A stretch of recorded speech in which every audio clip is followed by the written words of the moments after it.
Chapter 179. In an antique room, Fang Shishir performed the ceremony of becoming a disciple. After Tian Chanzi drank the tea, he looked at Fang Shishir with a serious expression and said, "From today onwards, you are my disciple. You are officially a disciple of Kingsaman. Kingsaman is one of the top sects in the cultivation world, so you must remember your identity. When I find a sect in the future, I will put your name in the sect's register." Fang Shishir stared at him with sparkling eyes and said, "Your disciple will remember." Tian Chanzi finally smiled and said, "As long as you practice hard, I believe that with your talent, you will achieve great things in the future." Tang Jing grabbed her slender waist and said, "Of course, don't you see, she's my girlfriend. Tian Chanzi, let me tell you, if you don't teach her all your skills, I will settle accounts with you." Tian Chanzi frowned and said, "Brat, you are the only one who dares to disrespect me. I am so angry. I accepted her as my disciple, so of course I will teach her all my skills." "Since you are going to teach her all your skills, you should at least give her a gift. Don't be so stingy," Tang Jing said.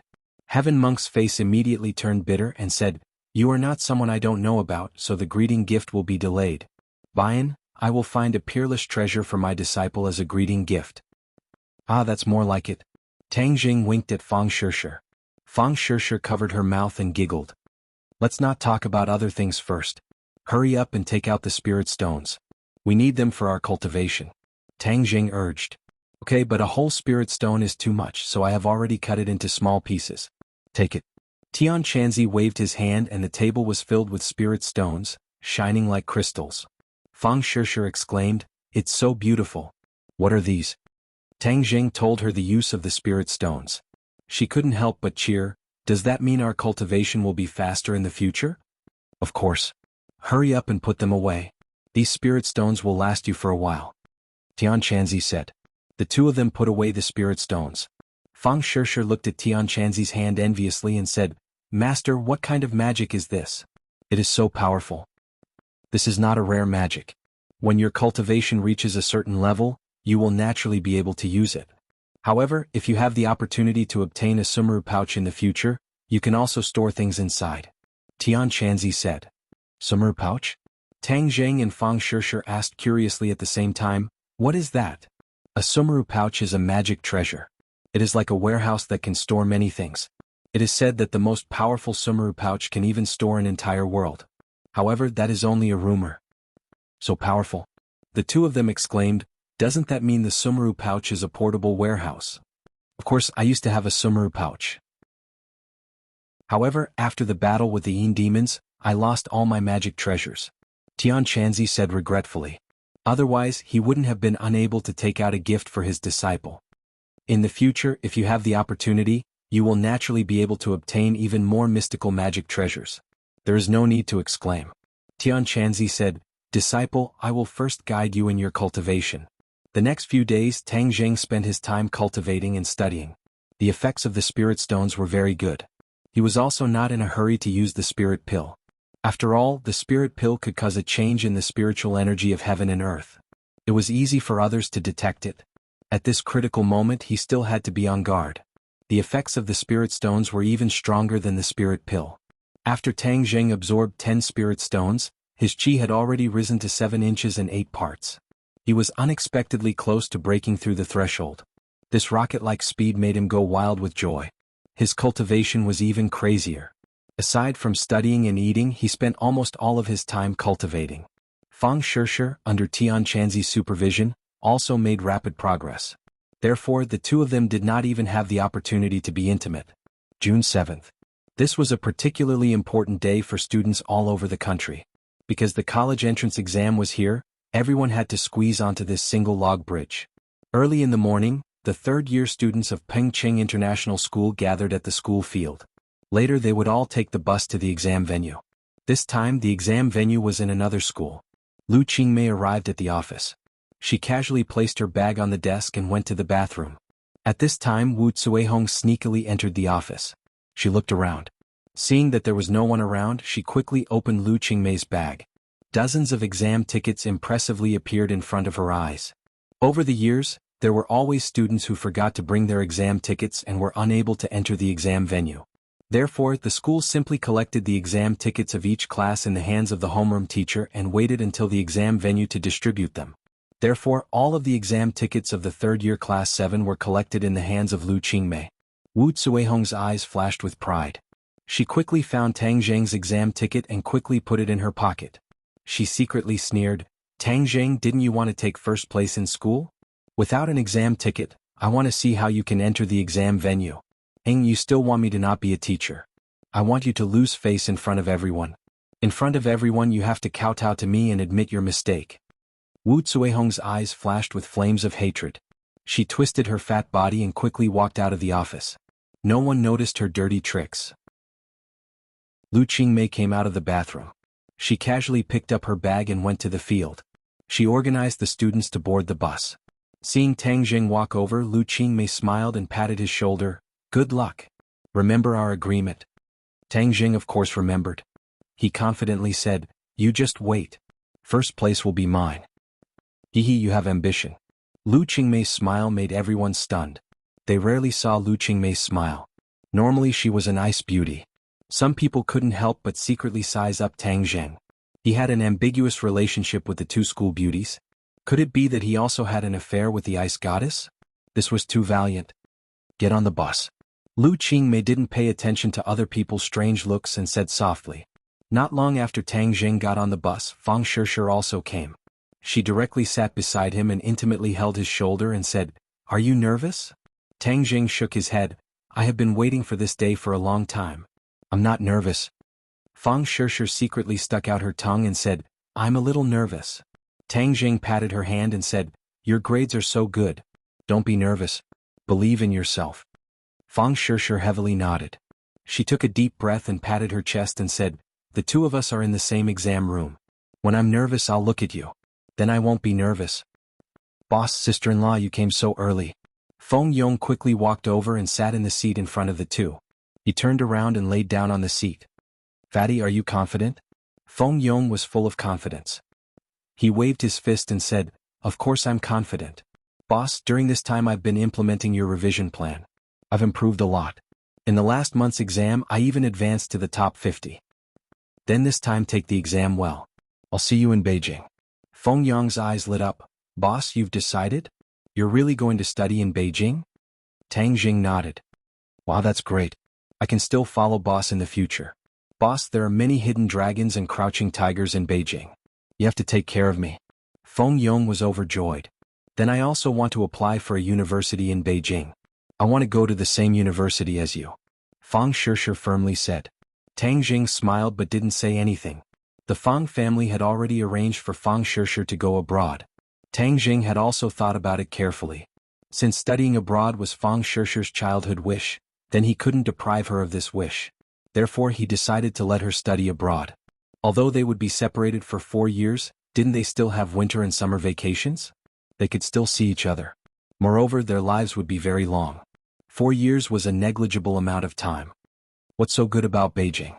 Yi Dingdang walked over and coldly said, "Feng Yong, sit down." Feng Yong moved to a seat near the window and beamed with joy. "Sitting with big sister Dingdang is my great honor. Ah, my luck is really good. I believe that my luck during the exam will also be off the charts." Tang Zheng and Yi Dingdang's eyes met for a moment and then separated. These past few days, Yi Dingdang's attitude towards Tang Zheng was very cold and indifferent. Tang Zheng felt that it was a bit strange, but he didn't probe further. He didn't know that his image in Fang Shishir's heart had already fallen to rock bottom. "Big sister Dingdang, I think that Beijing is pretty good. It's the center of the country where the elites gather." "That's right, big sister Dingdang, where do you want to go to university?" Feng Yong continuously asked. Yi Dingdang lightly said, "Beijing." "Wow, that's great. In the future the 4 of us will be able to meet in Beijing. This is fate. Boss, don't you think so?" Tang Jing smiled and nodded his head. "All right, everyone sit down. This is the most important day for all of you. I won't say any unnecessary words. I believe in everyone's ability and I've also seen everyone's hard work. So good luck." Lu Qingmei got on the bus and encouraged everyone. Everyone eagerly nodded their heads in agreement. "Teacher Lu, don't worry. We will definitely get good grades. We definitely won't lose face for grade 12 class 7. The bus brought the high-spirited students to the exam venue. There was already a sea of people outside. Aside from the students, there were also many parents. At the entrance of the exam venue, Lu Qingmei opened her bag and loudly said, "I'll call your name. Whoever's name is called, come get your exam ticket and enter the exam venue." One by one, the students happily took their exam tickets and walked into the exam venue with their heads held high. Fang Shishir also took her exam ticket but did not rush in. Instead, she waited by Tang Zheng's side. Not long after, Lu Qingmei finished handing out all the exam tickets in her bag. However, Tang Zheng's hands were empty. Lu Qingmei rummaged through her bag but still could not find Tang Zheng's exam ticket. Tang Zheng saw something strange and asked, "Teacher Lu, what's wrong? How come your exam ticket is missing?" Lu Qingmei's face revealed an anxious expression. She searched everywhere but came up empty-handed. "I clearly remember putting it with the other exam tickets. Without an exam ticket, one cannot enter the exam venue. Then Tang Zheng would not be able to take the exam." Fang Shishir was even more anxious than Tang Zheng and hurriedly said, "Teacher Lu, did you put it somewhere else?" Lu Qingmei confidently said, "Absolutely not. It has always been in my bag." Wu Cuihong had already finished handing out the exam tickets. Seeing Lu Qingmei and the others' panicked expressions, her eyes flashed with a cold smile. Chapter 180. Lu Qingmei rummaged through the bag and then went back to the bus to carefully search, but she still could not find Tang Zheng's admission ticket. Forwards. Read the latest chapter. She who was always calm became anxious and kept muttering in her heart, "How could it be gone?" Fang Shishir was also anxious to the point of stomping her feet. "Tang Zheng, what should we do?" Although Tang Zheng's face was calm, his heart was a bit anxious. The college entrance exam carried too much of his grandfather's expectations, so he had to participate. Moreover, he had a bet with the old witch. If he did not participate, then he would have to kowtow to her in front of everyone. He absolutely could not allow this to happen. Their actions had already attracted the attention of the other teachers, who quickly asked what was going on. How could the admission ticket disappear? It must have been lost somewhere. Someone said. "Impossible, I remember clearly that all the admission tickets were in the bag." Lu Qingmei said resolutely because she paid special attention to Tang Zheng, she even specifically checked his admission ticket. Someone whispered, "Isn't that Tang Zheng?" So his admission ticket was lost. He is the last in the school. If he doesn't participate in the college entrance exam, then the school's average score will increase a bit. Another person agreed, "Yes, it seems like this is heaven's will." Wu Cuihong crossed her arms and proudly looked at this scene. "Tang Zheng, you want to fight with me? You're still too inexperienced. This old lady has countless ways to make you lose face and play you to death." Seeing that the exam time was approaching, Tang Zheng advised Fang Shishir, "Shishir, you go in first, I'll come later." Fang Shishir said dejectedly, "Why would I go in? If you can't participate in the college entrance exam, then I won't participate either." Fang Shishir is the first in the school. If she doesn't participate in the college entrance exam, then it will be our school's loss. Someone said. Fang Shishir also heard this but she didn't care at all. She stubbornly stood there without moving. "Listen to me. Don't you trust me? I will definitely find a way to get in." Tang Zheng placed his hands on her shoulders and solemnly promised her. Fang Shishir still shook her head. Without an admission ticket, how could they sneak in? Even if they did, the teachers would check their credentials. "No, I'll accompany you." At this moment, the principal walked over. He was personally leading the team for the college entrance exam this time, so he already knew about the situation here. Seeing that Fang Shishir was actually not participating in the college entrance exam, he hurriedly advised, "Student Fang Shishir, don't be stubborn. Hurry up and go in. The college entrance exam is very important. You've been studying for more than 10 years just for this day. Don't give up halfway." "The headmaster is right. Let's go in," Tang Zheng urged. Yi Dingdang and Feng Yong had already entered the examination hall. Seeing that something had happened, Feng Yong hurriedly asked loudly, "Boss, what happened? Why haven't you come in yet?" Tang Zheng waved his hand and said, "You guys go in first. I'll be back in a bit." Yi Dingdang's hearing was excellent, so she heard the whole story and said, "Tang Zheng's admission ticket is missing." Feng Yong was shocked. How could this be? "Boss, wait for me. If worst comes to worst, I won't participate in the exam. I'll accompany you to find it." As he spoke, he was about to rush out. Tang Zheng hurriedly stopped him. "Fatty, hurry up and go back. Don't tell me you still don't trust me? I definitely have a way to find the admission ticket." Yi Dingdang looked at him with a complicated expression, but did not say anything. "What way do you have?" The admission ticket won't just appear out of thin air. Fang Shishir anxiously shouted. Even if she lost her admission ticket, she would not lose her composure like this. This was because she knew all too well what the college entrance exam meant to Tang Zheng. Lu Qingmei's face was pale as she said, "Tang Zheng, I'm sorry. I really did lose my admission ticket." She still could not figure out how she lost it. Before leaving, she even checked everyone's admission ticket. Seeing the guilt in her eyes, Tang Zheng comforted her. "Don't worry, Teacher Lu. I'll go look for it.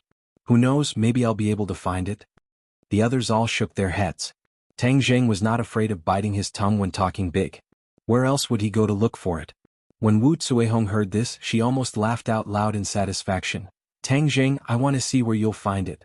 Unless you come and rummage through my pockets." While she was at it, she pinched her pockets. The admission ticket was still there. Fang Shishir clearly believed that this kind of situation was impossible. She stubbornly shook her head. "If you want to look for it, I'll go with you." Tang Zheng saw that he could not persuade her, so he had an idea. He leaned over and whispered into her ear, "I'll go find your master. He's very resourceful and will definitely have a way." Fang Shishir's eyes lit up. "Really? Really? So you should quickly go in. Don't worry about me. I'll be there in a bit." Fang Shishir let out a long sigh and said, "Then I'll wait for you inside. Come quickly." Tang Zheng smiled. "Don't worry." The others did not know how Tang Zheng managed to persuade Fang Shishir, but that was not their main concern. The main point was that Fang Shishir was willing to take the exam. She could win glory for the school. The principal beamed with joy and looked at Tang Zheng with praise. "Student Tang Zheng, this is the correct way to do things. But don't give up. You should hurry and find your admission ticket." Tang Zheng smiled and said, "Then I'll go look for it first." Lu Qingmei hurriedly said, "I'll go with you." Losing the admission ticket was her responsibility. Of course she could not stay out of it. At this moment, her guilt was hard to describe. Tang Zheng waved his hand and said, "Teacher Lu, you should just stay here. I'll be back in a bit." Under everyone's suspicious gazes, Tang Zheng walked away. Wu Zuehong vented her anger and thought, "Shameless boasting. I think he's not going to look for his admission ticket. He's probably going to wipe his tears in the corner." Tang Zheng walked around the corner and dialed Tian Chanzi's number. Tian Chanzi was very fashionable and took the initiative to ask for a cell phone. "Little brat, aren't you in the middle of the exam? What are you calling me for? My admission ticket is missing. Do you have any way to get me one?" This was Tang Zheng's only hope. Tian Chanzi was confused. "What's an admission ticket?" "It's a document. It's very simple." "Oh, it's a small matter. Wait for me to come find you," Tian Chanzi said casually. Tang Zheng urged, "Hurry up, the exam is about to start." After 10 minutes, Tian Chanzi rushed over. His long black hair was particularly eye-catching. Many young girls who passed by exclaimed in exaggeration, "What a handsome uncle." Tian Chanzi smiled proudly and walked in large strides in front of Tang Zheng. "What does the admission ticket look like?" Tang Zheng hurriedly opened the photo on his cell phone. This was taken by Fang Shishir when the admission ticket was issued. He did not expect it to come in handy now. Tian Chanzi curled his lips. "I thought it was something special. Just this thing. It's not difficult at all." Heaven Monk bent down and picked up a small advertisement that looked like a business card. "This thing can solve all your problems." Tang Zheng suspiciously looked at the small business card and said, "How do I get this thing?" "Look at it." Tian Chanzi waved his hand in front of his eyes. The small business card in his hand disappeared and turned into an admission ticket. It was exactly the same as the one on his cell phone. Tang Zheng opened his eyes wide and looked at this magical scene. "What's going on?" "Hee, illusions. It's just to deceive people's eyes. It's just a small trick. You can learn it when you reach the first grade of foundation establishment," Tian Chanzi proudly said. Tang Zheng held it in his hand and looked it over. It was exactly the same as his admission ticket. He clicked his tongue and praised, "Too magical. How long can this last? Your exam in the next 2 days will definitely not be a problem." Tian Chanzi was full of confidence. This is the most basic illusion. The truly advanced illusions are more powerful. Tang Zheng was not in the mood to pay attention to any advanced illusions. He turned around and rushed to the entrance of the exam room. He did not look back and said, "Thank you for this time. I'll find you after the exam." "Hey brat, I haven't finished speaking yet. Why are you running away so quickly?" Tian Chanzi muttered. When Tang Zheng ran to the entrance of the exam room, everyone's eyes were attracted to him. Lu Qingmei guiltily said, "Tang Zheng, I'm sorry, Tang Jing quickly waved the admission ticket in his hand and said, "I found it." Lu Qingmei was stunned for a moment. She said in surprise, "You found it?" She quickly took it. It was indeed Tang Zheng's admission ticket. Everyone else was amazed at Tang Zheng's good luck. He actually found the admission ticket at the last moment. Wu Cuihong's eyes widened in disbelief. She stared at the admission ticket. How could he have it? Wasn't it in her pocket? She subconsciously put her hand in her pocket. The admission ticket was still there. Then where did Tang Zheng get the admission ticket in his hand? It was simply making something out of nothing. She looked as if she had seen a ghost. Her eyes were blank as she stared blankly at Tang Zheng walking to the entrance of the exam room. No. His admission ticket must be fake. He's lying. I can't let him succeed. I can't let him take the exam. I must make him kneel in front of me and kowtow. Wu Cuihong looked as if she was possessed. She took large strides to the entrance and loudly shouted, "His admission ticket is fake." Her lion's roar attracted everyone's attention. They all looked at her curiously. This teacher actually said that a student's admission ticket was fake. The exam room staff had already taken Tang Zheng's admission ticket. They curiously looked at Wu Cuihong and asked, "What did you say?" "His admission ticket is fake. You can't let him in." She hysterically roared. Tang Zheng's eyebrows jumped. There must be something wrong. How did the old witch know that the admission ticket was fake? Could it be that she was the one behind it? He instantly thought of her previous evil deeds. He suddenly realized that this time it must be her doing. If he didn't have Tian Chanzi's help, then he really wouldn't be able to take the exam. What she did was simply insane. Tang Zheng's face became gloomy. Lu Qingmei originally let out a sigh of relief. But now that she heard Wu Cuihong jump out and say such words, she flew into a rage. "Wu Cuihong, are you crazy? You have to take responsibility for what you said." The principal and other teachers also surrounded her. They all looked at her in confusion. Could it be that she was crazy? If Tang Jing really faked his admission ticket, then wouldn't she be bringing shame to the school? Wu Cuihong touched the admission ticket in her pocket. Her face was fierce as she angrily stared at Tang Zheng. The exam room staff also seriously looked at the admission ticket in their hands. Chapter 181. The staff member frowned and solemnly asked, "How do you know that his admission ticket is fake?" There have always been cases of fraud in the college entrance exam, so the staff member didn't dare to take it lightly. Wu Cuihong really wanted to immediately take out the admission ticket from her pocket, but that would change the situation. Everyone would know that she stole Tang Zheng's admission ticket and didn't let him take the college entrance exam. This would be a big crime. Not only would the school punish her, but no one would dare to be her student in the future. You just have to check carefully. You absolutely can't let anyone enter the exam room with a fake ID. This is blasphemy and an insult to the college entrance exam, Wu Cuihong said with conviction.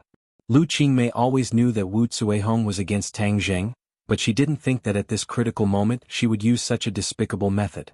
She flew into a rage and said, "Wu Cuihong, you have to take responsibility for what you said.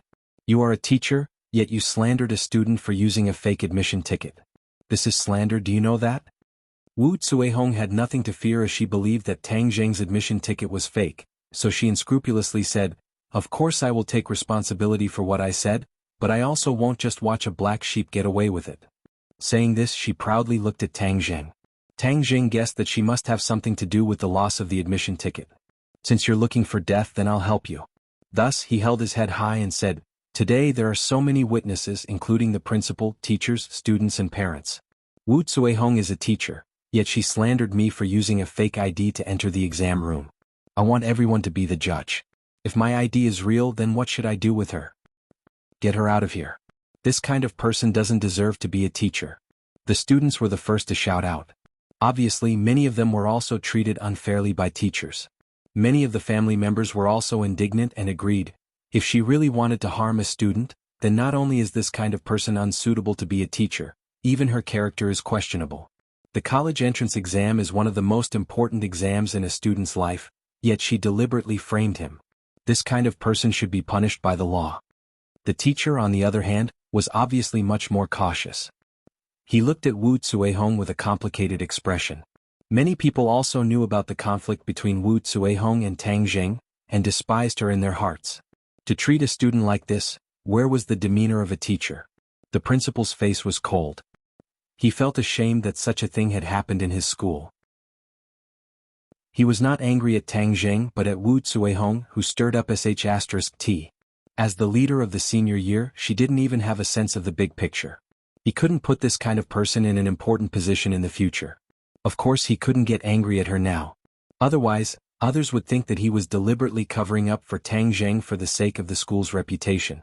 However, the look in his eyes could almost kill. Lu Qingmei did not have as many misgivings as she said with righteous indignation. Wu Cuihong, if Tang Zheng's test pass is real, then I will sue you for slander and have you accept the punishment of the law. Wu Cuihong coldly snorted. She had nothing to fear, as if she didn't hear the voices of these people. There was only one thought in her mind: as long as it is found that Tang Zheng's test pass is fake, then all the problems will be solved. Others will think that I am an upright and plain-spoken person. Her wishful thinking was very good. Not only would she get her revenge on Tang Zheng, but it wouldn't cause too much damage to her reputation. However, there was a big premise for all of this, and that was that Tang Zheng's test pass must be fake. Looking at the complacent Wu Cuihong, Tang Zheng sneered and said to the staff, "Please check carefully and prove my innocence." The staff nodded seriously. This kind of thing could not be sloppy, otherwise it would be easy to cause a big mess. Several staff gathered together to check again and again. Not long after, they came to a conclusion. The gaze they looked at Wu Cuihong was clearly much colder, and there was also undisguised contempt and disgust. The others saw some clues. Suddenly there was complete silence, and they all quietly waited for the staff to announce the results. Wu Cuihong was completely unaware that bad luck was quietly falling on her head. She kept urging, "Hurry up and announce the results. This kind of cheating black sheep wants to go to university, dream on."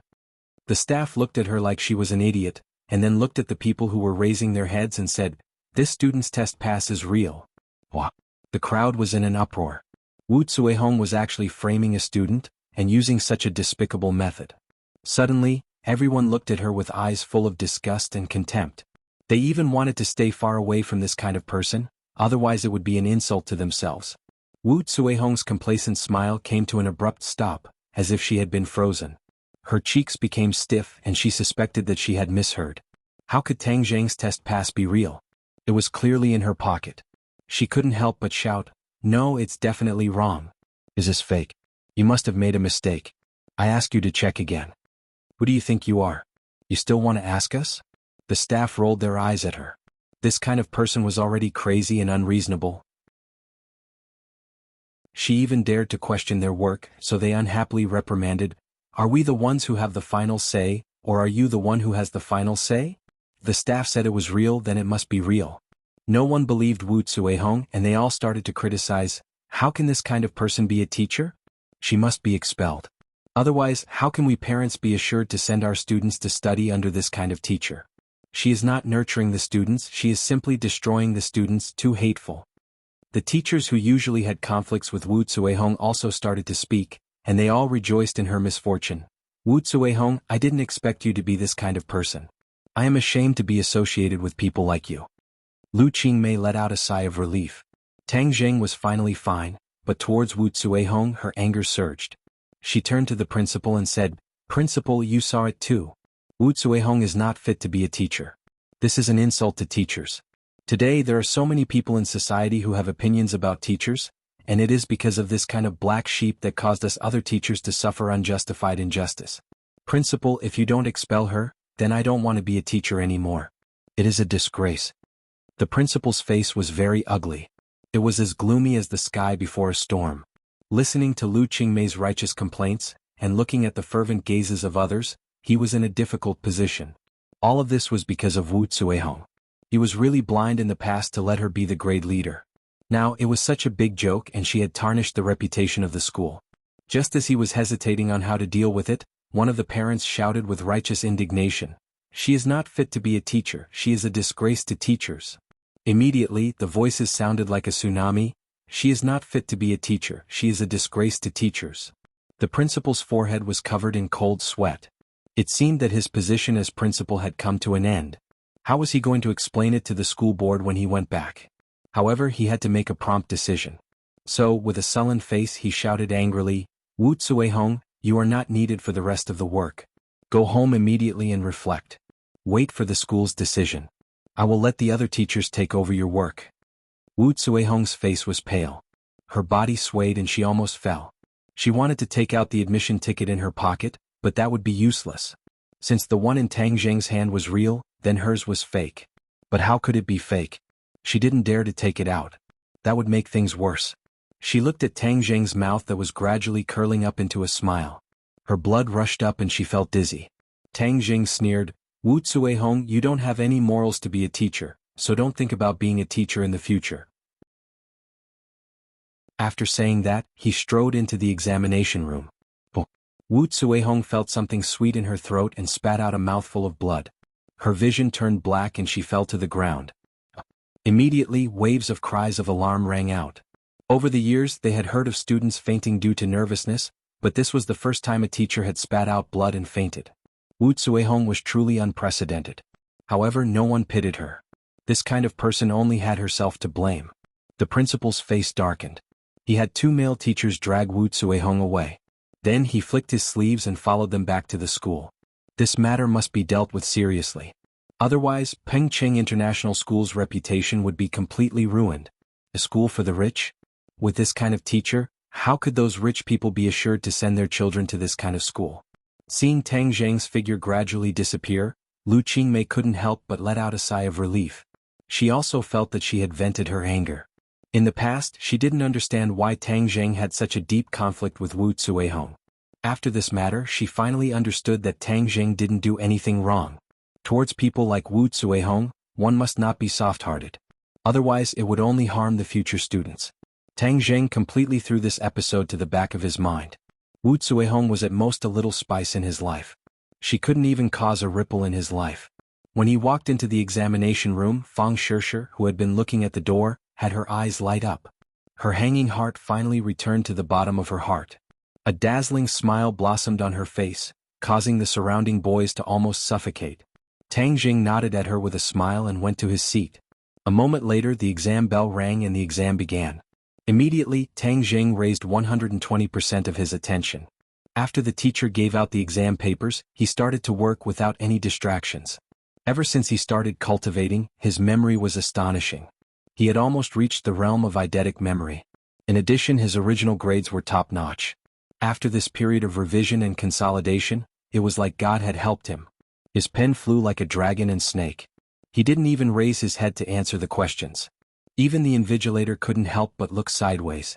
He walked behind him and quietly watched. Looking at the pleasing Chinese characters on the exam papers, not to mention whether the answers were correct or not, just the handwriting alone would make people feel refreshed. Tang Zheng didn't think much. He just quickly scanned through the questions and immediately answered them. It was as if he had already memorized the answers. This made the invigilator have an illusion. Could it be that he had already seen the exam papers? That's why he was so good. But that was just an illusion. The invigilator didn't take it seriously. An hour later, Tang Zheng raised his head. Ignoring the teacher and everyone else's incredulous eyes, he walked to the podium and said, "Teacher, I hand in my paper." The teacher was still in shock and asked, "You don't want to check it?" He saw very clearly that Tang Zheng finished and handed in his paper. He didn't even look at it. "No need," Tang Zheng said confidently. Then he walked out of the examination room under everyone's gaze. Since he wanted to prove to everyone that he was extraordinary, then of course he had to do something different. Handing in his paper an hour and a half earlier. This was probably unprecedented. Chapter 182. When Tang Zheng walked out of the examination room, almost everyone looked at him. He was the first person to walk out of the examination room, and it was indeed a bit too early. Immediately there was a lot of discussion. Many people had recognized him as the protagonist of the admission ticket incident. For a time, Tang Zheng attracted more attention. Without a doubt, Tang Zheng was the undisputed center of attention today. He held his head high and puffed out his chest without the slightest bit of discomfort. He just wanted to let others see what kind of feats this trash last place could accomplish. Lu Qingmei looked at him and anxiously asked, "Tang Zheng, why did you come out so early?" "The exam is over." "The exam is over?" Lu Qingmei found it hard to believe. Even the teachers and parents next to them were surprised. Finishing the entire set of Chinese test papers in an hour was just too valiant. Really? Some people questioned. Tang Zheng smiled and didn't answer other people's questions. Lu Qingmei was still not at ease and asked, "Was it because of Wu Zuihong's matter that disturbed you?" "Too hateful. This matter is not over with her. I will definitely make her accept the punishment of the law." Lu Qingmei's character was cold and she rarely got angry, but there was no doubt that Wu Zuihong's actions touched her bottom line. Degrees Celsius. Seeing her so worried, his eyes revealed undisguised guilt. Tang Jing whispered, "Sister May, believe me, I did very well on the exam. Otherwise, I wouldn't have handed in the paper so early." Lu Qingmei stared blankly at him when he called her Sister May. Seeing that he didn't seem to be joking and thinking of his previous shocking actions, Lu Qingmei gradually believed him. She nodded and said, "Well, I believe you. Next, let's prepare for the exam in the afternoon or go rest first." "No need, I'll wait for Shirshir here," Tang Jing said. "Then chat with me for a while." Lu Qingmei smiled. During this period of time, the smile on her face gradually increased. Even she herself did not notice this subtle change. An hour later, there were people handing in their papers one after another. When they came out, many students were comparing their answers with each other. Some of them got it right and cheered while others got it wrong and were dejected. On the contrary, Tang Zheng was the most relaxed person. Lu Qingmei looked at him and couldn't help but tease, "I think you're even more relaxed than me. You don't look like a candidate at all." "I have confidence," Tang Jing said indifferently. Lu Qingmei laughed involuntarily and said, "I've rarely seen someone as confident as you. Those who don't know your background would think that you're arrogant. Even if you want to be arrogant, you need to have the ability to back it up." "All right, I can't out-talk you." Tang Jing watched from afar as Yi Dingdang walked out. He asked casually, "How did you do?" "Not bad." "Did you find your admission ticket in the end?" Yi Dingdang asked curiously. "Of course. When did you come out?" "An hour ago."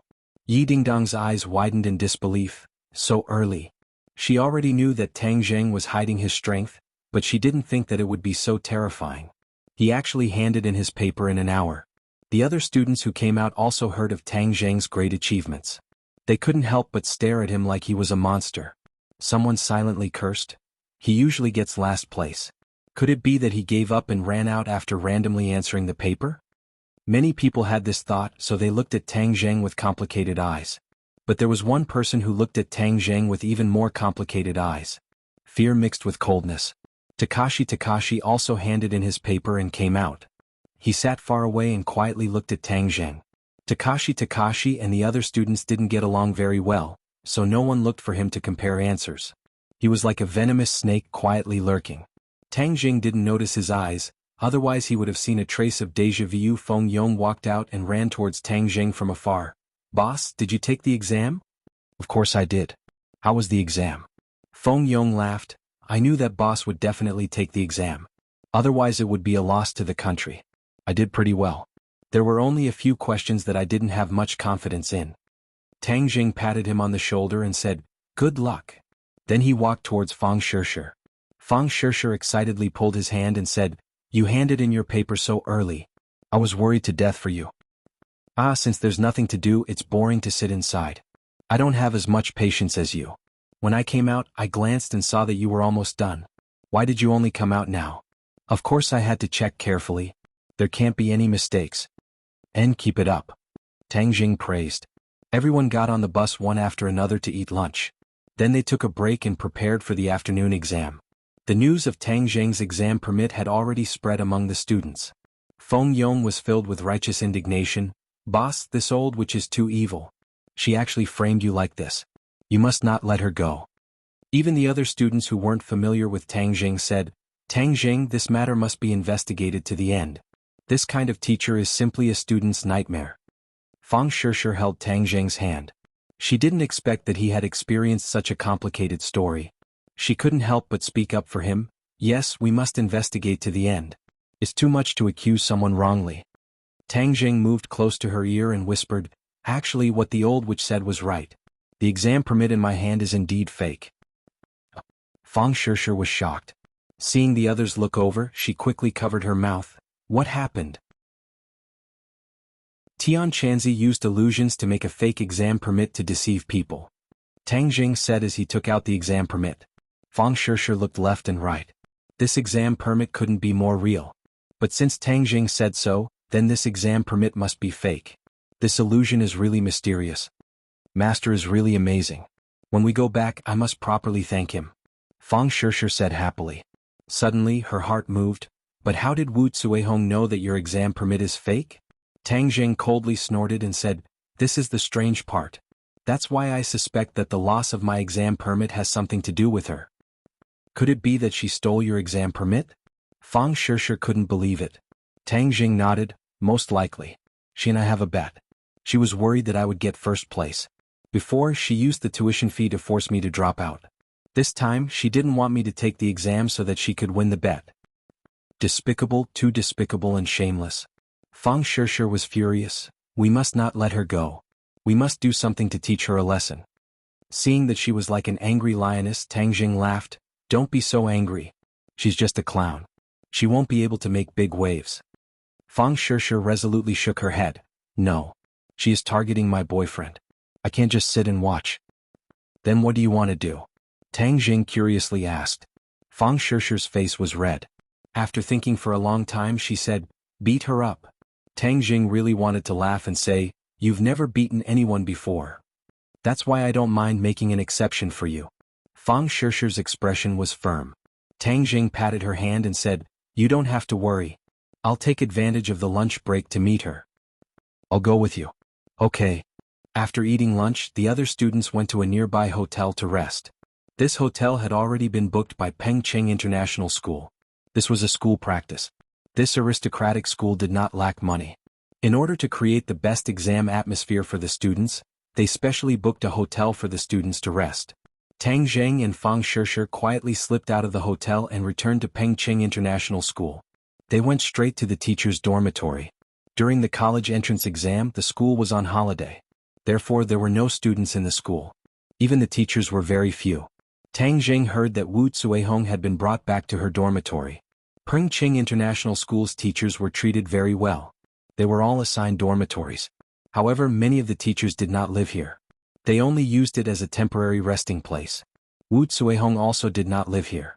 However, she would usually come to the dormitory for lunch break.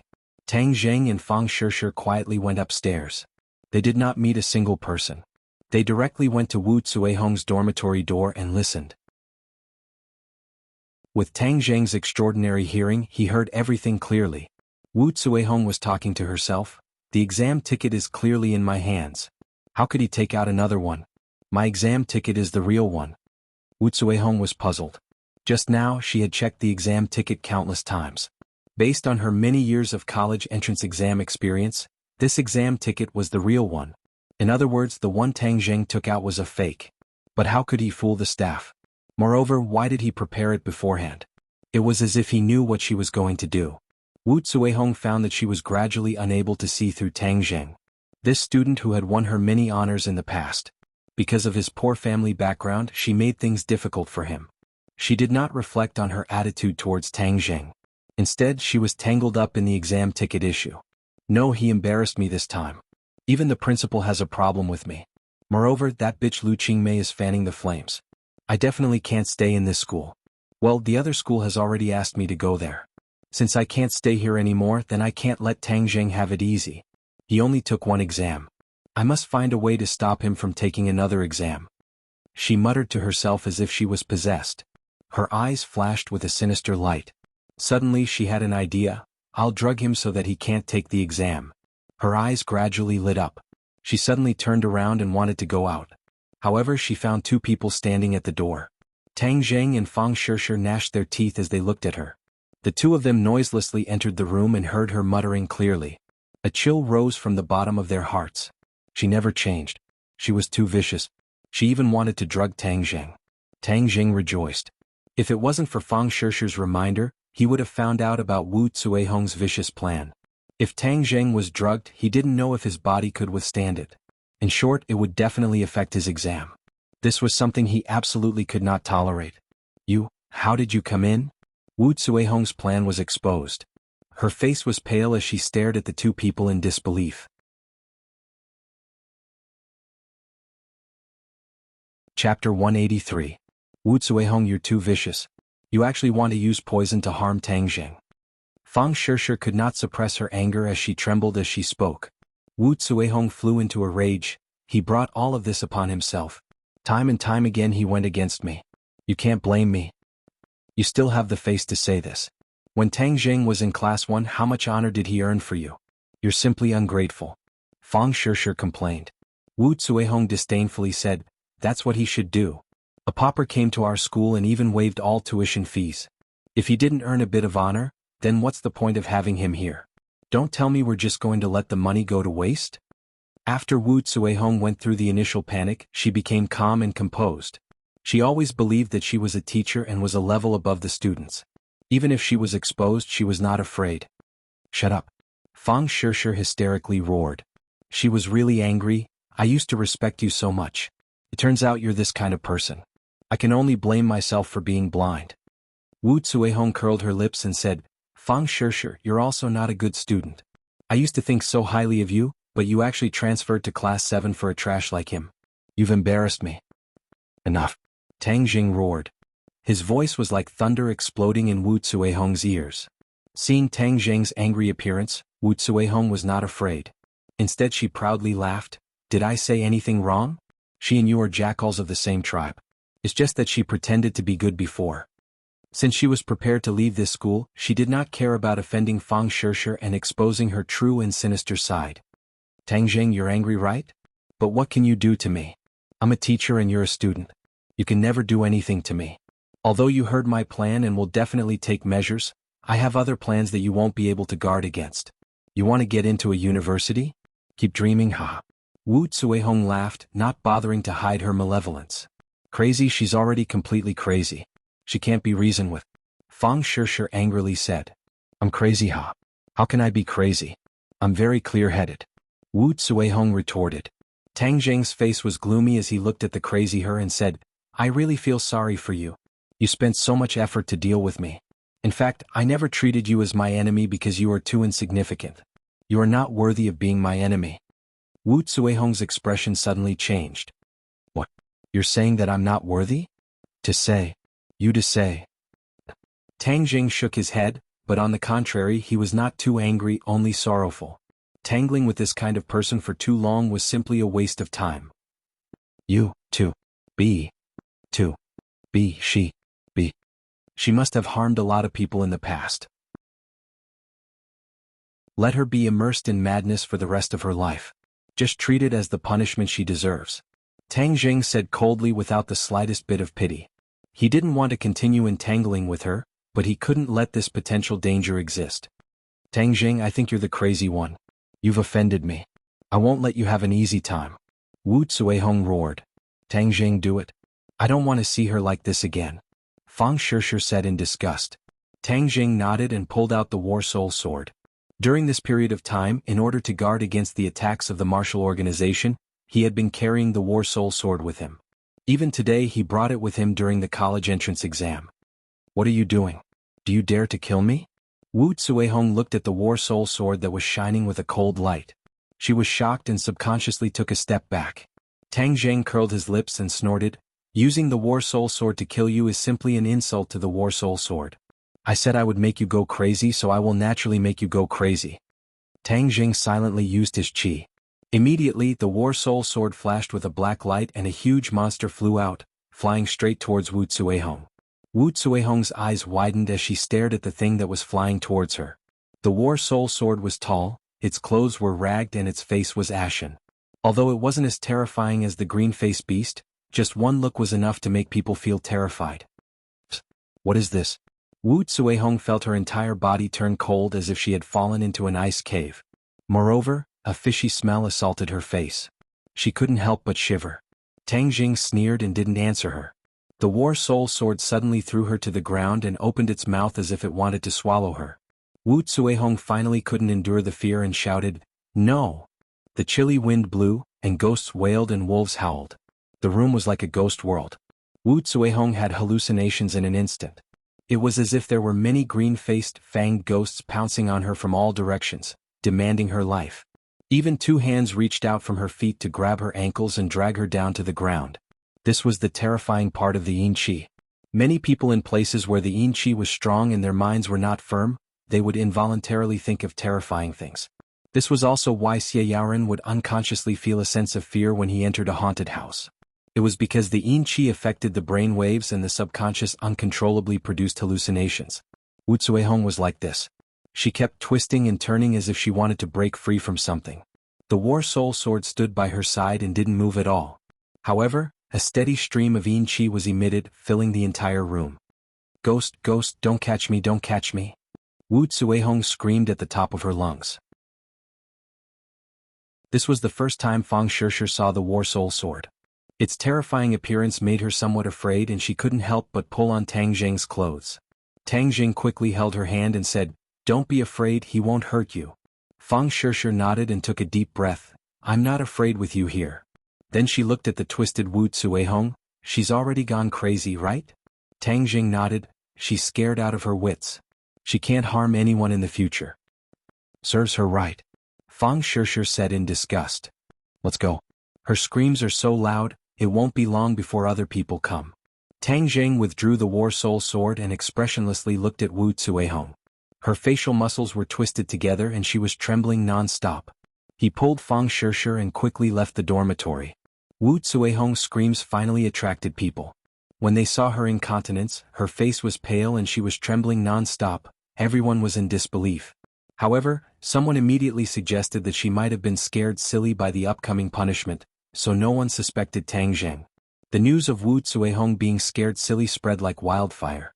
Even Tang Zheng and the others in the hotel heard the news. He and Fang Shishir tacitly kept silent. The others had mixed feelings. Wu Zuihong was actually scared silly by the punishment. She was really too weak. However, this was only a small interlude. The college entrance exam continued and everyone put their energy into it. Tang Zheng continued to maintain an abnormal speed of answering the questions. Every time, he would hand in the papers much earlier and then walk out of the exam hall under the almost numb expressions of everyone. Many people who didn't know what was going on shook their heads. This kind of self-abandonment was too undesirable. Some people looked at his confident appearance and muttered to themselves. Could it be that he wasn't giving up on himself, but had truly reached this level of strength? Amidst many doubts and suspicions, the college entrance exam ended. Everyone's lives temporarily came to an end. Everyone was either excited or disappointed, but at least they had walked through the most important journey of their lives.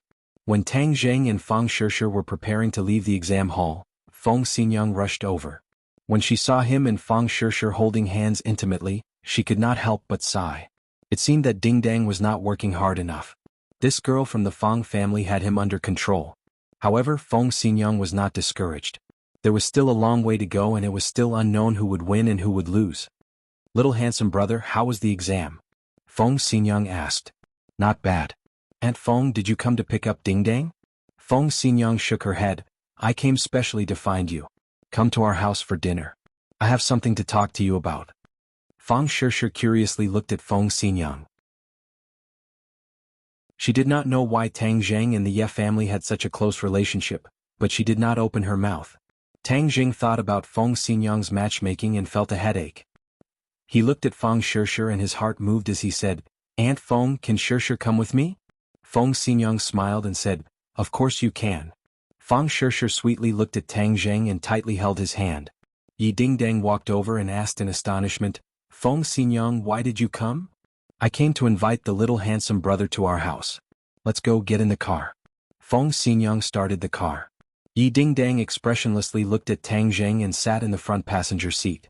Tang Zheng and Feng Shishir sat in the back. The group of people sped into the Ye family manor. Yi Tianlei was waiting for Tang Zheng in the living room. He glanced at Feng Shishir. Feng Xinyang understood and said, "Ding Dang, take Feng Shishir classmate to play for a while. We have something to discuss with the little handsome brother." Yi Ding Dang unwillingly curled her lips. Every time her parents looked for Tang Zheng, they were always so secretive. As their own daughter, she was not as good as an outsider. Tang Zheng patted Feng Shishir's hand and gently said, "I'll come find you later." Feng Shishir smiled and obediently nodded. The three of them came to the study and sat down. Yi Tianlei's face was very serious as he said, "Little Tang, our family will go to the capital tomorrow." Tang Zheng was shocked. "So fast?"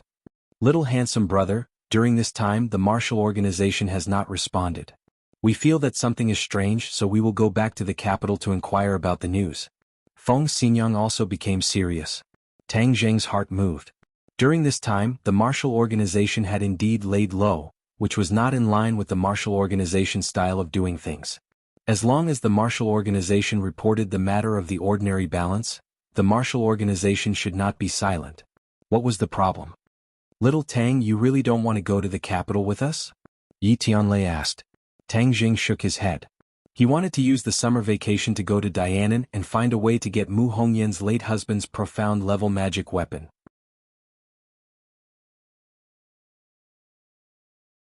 Chapter 184. Seeing that Tang Jing had made up his mind, the couple did not try to persuade him any further and only warned him. Then you must be careful in ordinary balance in case the martial organization comes looking for trouble. That's right, is your master still in ordinary balance? Yes. // Tang Jing could not help but think of Lin Hu's report that Tian Chanzi was free and unfettered in Xingshi Bar. It was said that there were many young ladies and even rich madams trying to strike up a conversation with him. Tian Chanzi loitered around the flower bushes, but not a single leaf touched him. He did not have any relationship with any of the women, which made them extremely disappointed. However, it also aroused their interest. They spent all day in the bar just to spend more time with him. There were even a few women who fought over Tian Chanzi. Tang Jing could not help but sigh. Tian Chanzi's charm was truly great. He did not know how many times his face was compared to Xiao Bai's face. Yi Tianlei and his wife of course did not know about Tian Chanzi's affairs. They let out a sigh of relief. Yi Tianlei said, as long as your master is here, you should be safe for the time being.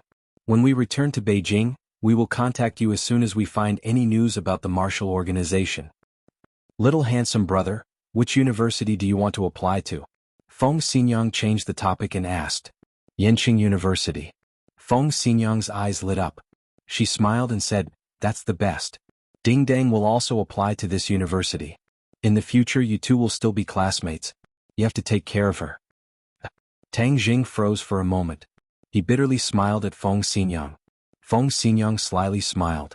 Yi Tianlei did not have the mind to pay attention to his wife's thoughts. His brows were still knitted together as he said, there's another matter. I heard that last time you disrupted Song Yu and Ding Dong's marriage. The Song family is very dissatisfied. If you go to Beijing there may be some trouble. Song Yu? Tang Jing immediately remembered. In the beginning he did not have many conflicts with this young master. Later on, because of Yi Dingdong's marriage, although the two of them did not have any conflicts on the surface, there was definitely a knot in their hearts. Moreover, Song Yu and Qin Lao were scared away by his heavenly flying immortal sword technique. It could be said that he had lost face. Later on, when Yi Xuanji annulled the marriage, it caused the Song family to lose a lot of face, causing cracks to appear in the originally good relationship between the Yi and Song families. Moreover, with the influence of the Song family, they could certainly find out that Tang Jing played a crucial role in this matter. However, for the time being, no one knew that Yi Xuanji's life was also saved by Tang Jing. Otherwise, there would definitely be a lot of people flocking to him for treatment. Little Tang, this matter was caused by Ding Dang. I will definitely not sit by and do nothing. When I return to the capital, I will immediately deal with this matter and try not to cause you any trouble. Yi Tianlei said guiltily. Feng Xinyang coldly snorted and said, if the Song family really wants to cause trouble for little handsome brother, then I will stand up for little handsome brother. Others may be afraid of the Song family but I am not. Yi Tianlei bitterly smiled. The Song family's influence is much greater than the Ye family. Moreover, the old ancestor of the Song family is a great scholar. If you go, wouldn't you be like a sheep entering a tiger's den?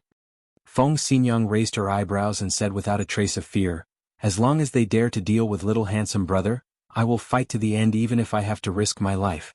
Don't forget who was the one who saved us from the martial organization. Yi Tianlei's expression turned cold and said, of course I didn't forget. Little Tang's kindness to the Ye family cannot be repaid in a lifetime. Of course, I won't let anything happen to him. Uncle Yi, Aunt Feng, your words are too serious. Tang Jing said with shame. The Ye family had suffered an unexpected calamity and now the two of them were deeply grateful to Tang Jing. However, Tang Jing could not say the truth and could only feel touched in his heart. Different situations call for different measures. If the Song family really wants to deal with me then let them come. Tang Jing heroically said. Feng Xinyang laughed loudly and patted Tang Jing's shoulder. This is what it means to be a real man, indomitable and full of courage. Then little Tang, we will meet again in the capital. Several people walked out of the study. Yi Dingdang and Fang Shishir also walked in from outside. Fang Shishir praised, "Dingdang, your family's house is really big. No matter how big it is, we won't live in it. We want to go to the capital." "That's a pity."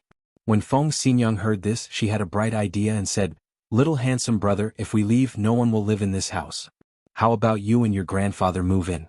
We also have some servants who can guarantee that the old man will live a comfortable life." Fang Shishir looked at Feng Xinyang in surprise. This was a big deal. The house that her family gave Tang Zheng could not be compared to this manor. "Why is the Ye family so good to Tang Zheng?" she muttered in her heart. Tang Zheng was stunned and refused. "Aunt Feng, I appreciate your good intentions. My grandfather will definitely not be used to living in this kind of big house. Moreover, he is not used to being served by others. This is quite good." During this period of time, the old man left early and returned late with a smile on his face. Tang Zheng did not know what he was busy with, but as long as he was happy, Tang Zheng was satisfied. Tang Zheng was not moved by this huge amount of wealth, which made Fang Shishir happy. She had chosen the right boyfriend. Feng Xinyang did not give up and said, "That won't do. This is my gift to you. If you refuse, then you are not giving me face." This. Tang Zheng bitterly smiled. This Feng Xinyang's enthusiasm was sometimes a little unbearable. Yi Dingdang stared at Tang Zheng. Her family's house was so good to give to him, but he still refused. Yi Tianlei advised, "Little Tang, just accept it. In the future, if we occasionally go back to ordinary balance, we can still live there. If we give it to others, we won't feel at ease. As for selling it, it won't be worth much." "Won't be worth much?" Tang Zheng's eyeballs were about to fall out of their sockets. If this was not worth a bit of money, then everyone in Changheng City would be living in the slums.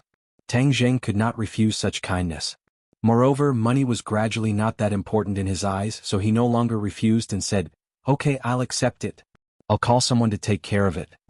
Feng Xinyang beamed with joy. "That's more like it. Let's go and eat."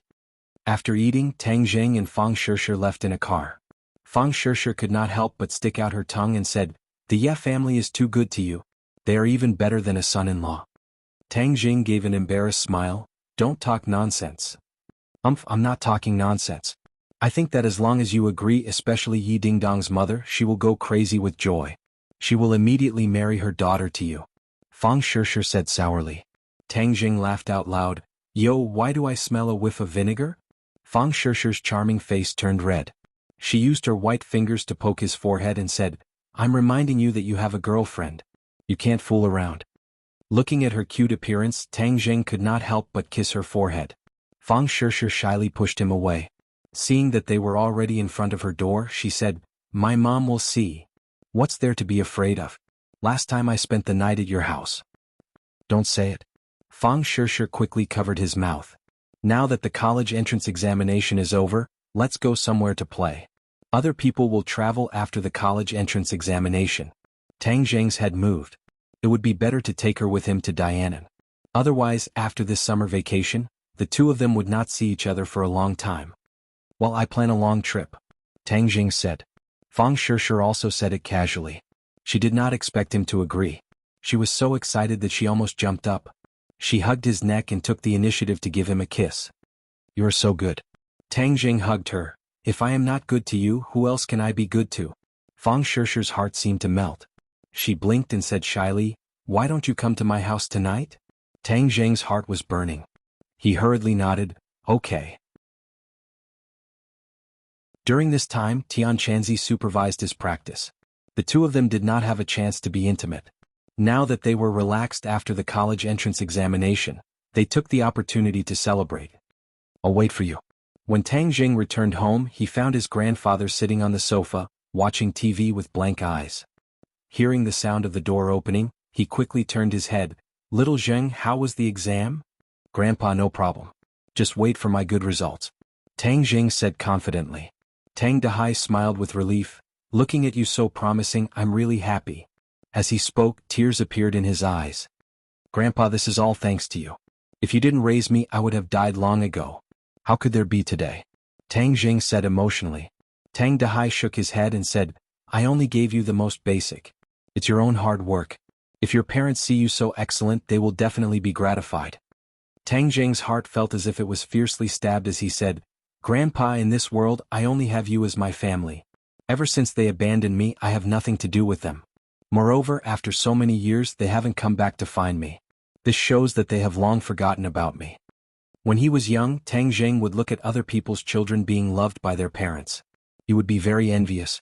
He would ask his grandfather where his parents were and why they didn't come to see him. Since he gradually understood, he realized that he was abandoned by his parents. So his love for his parents was completely transferred to his grandfather. His grandfather had done too many things for him. He would never be able to repay him in this lifetime. Tang Dahai sighed and said, "Although I don't know why they were so cruel, I think they must have their own difficulties." The old man was kind and always thought of others as good.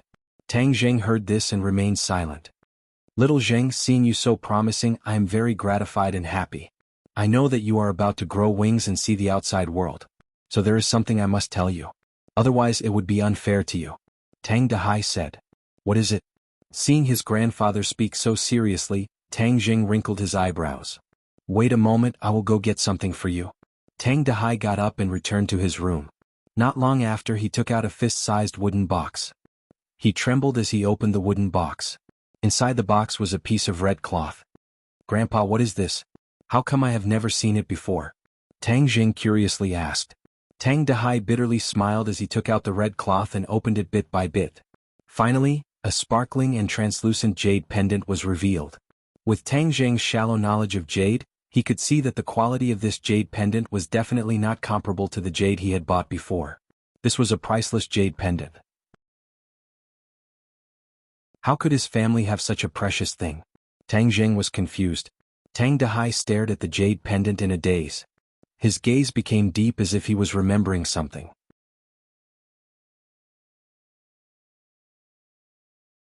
Chapter 185.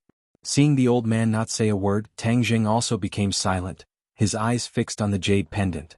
Looking carefully, the jade pendant actually had a single character engraved on it: Marshall. Free novel portal. Tang Zheng's suspicions were immediately raised. Just what was the origin of this jade pendant? How could it have a single character engraved on it? Tang Dahai let out a long sigh and faintly said, "Little Zheng, there is something I must tell you. That year when I picked you up, you had a keepsake by your side, which was this jade pendant.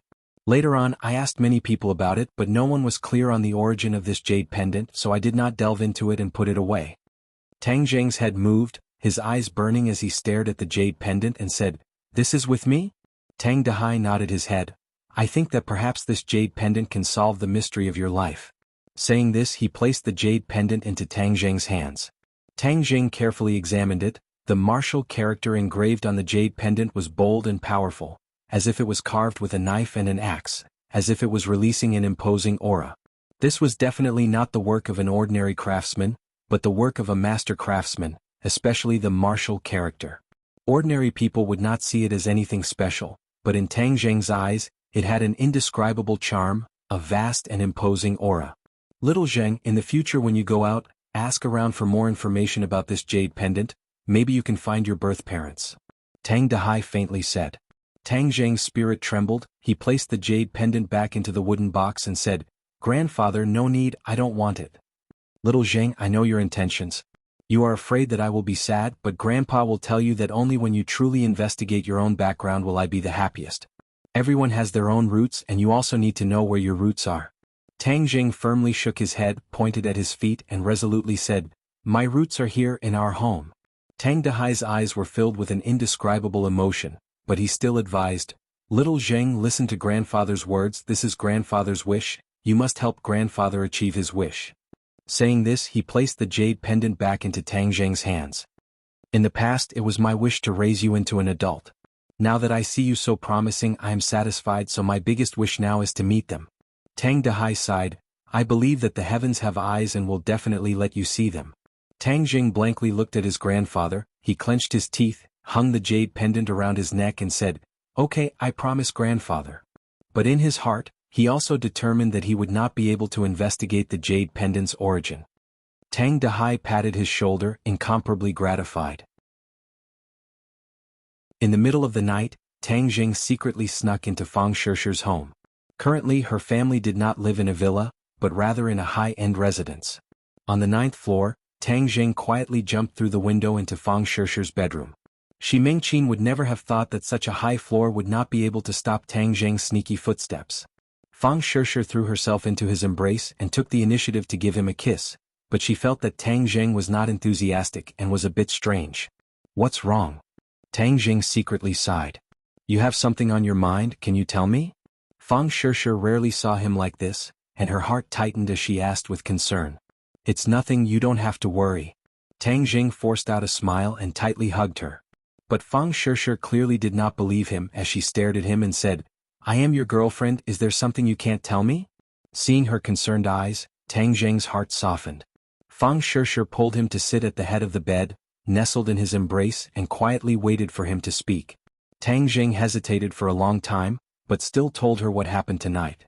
Fang Shishir listened with fascination, and her eyes gradually became misty. The person she loved so deeply had so many twists and turns in his past that she had neglected, and she could not help but blame herself.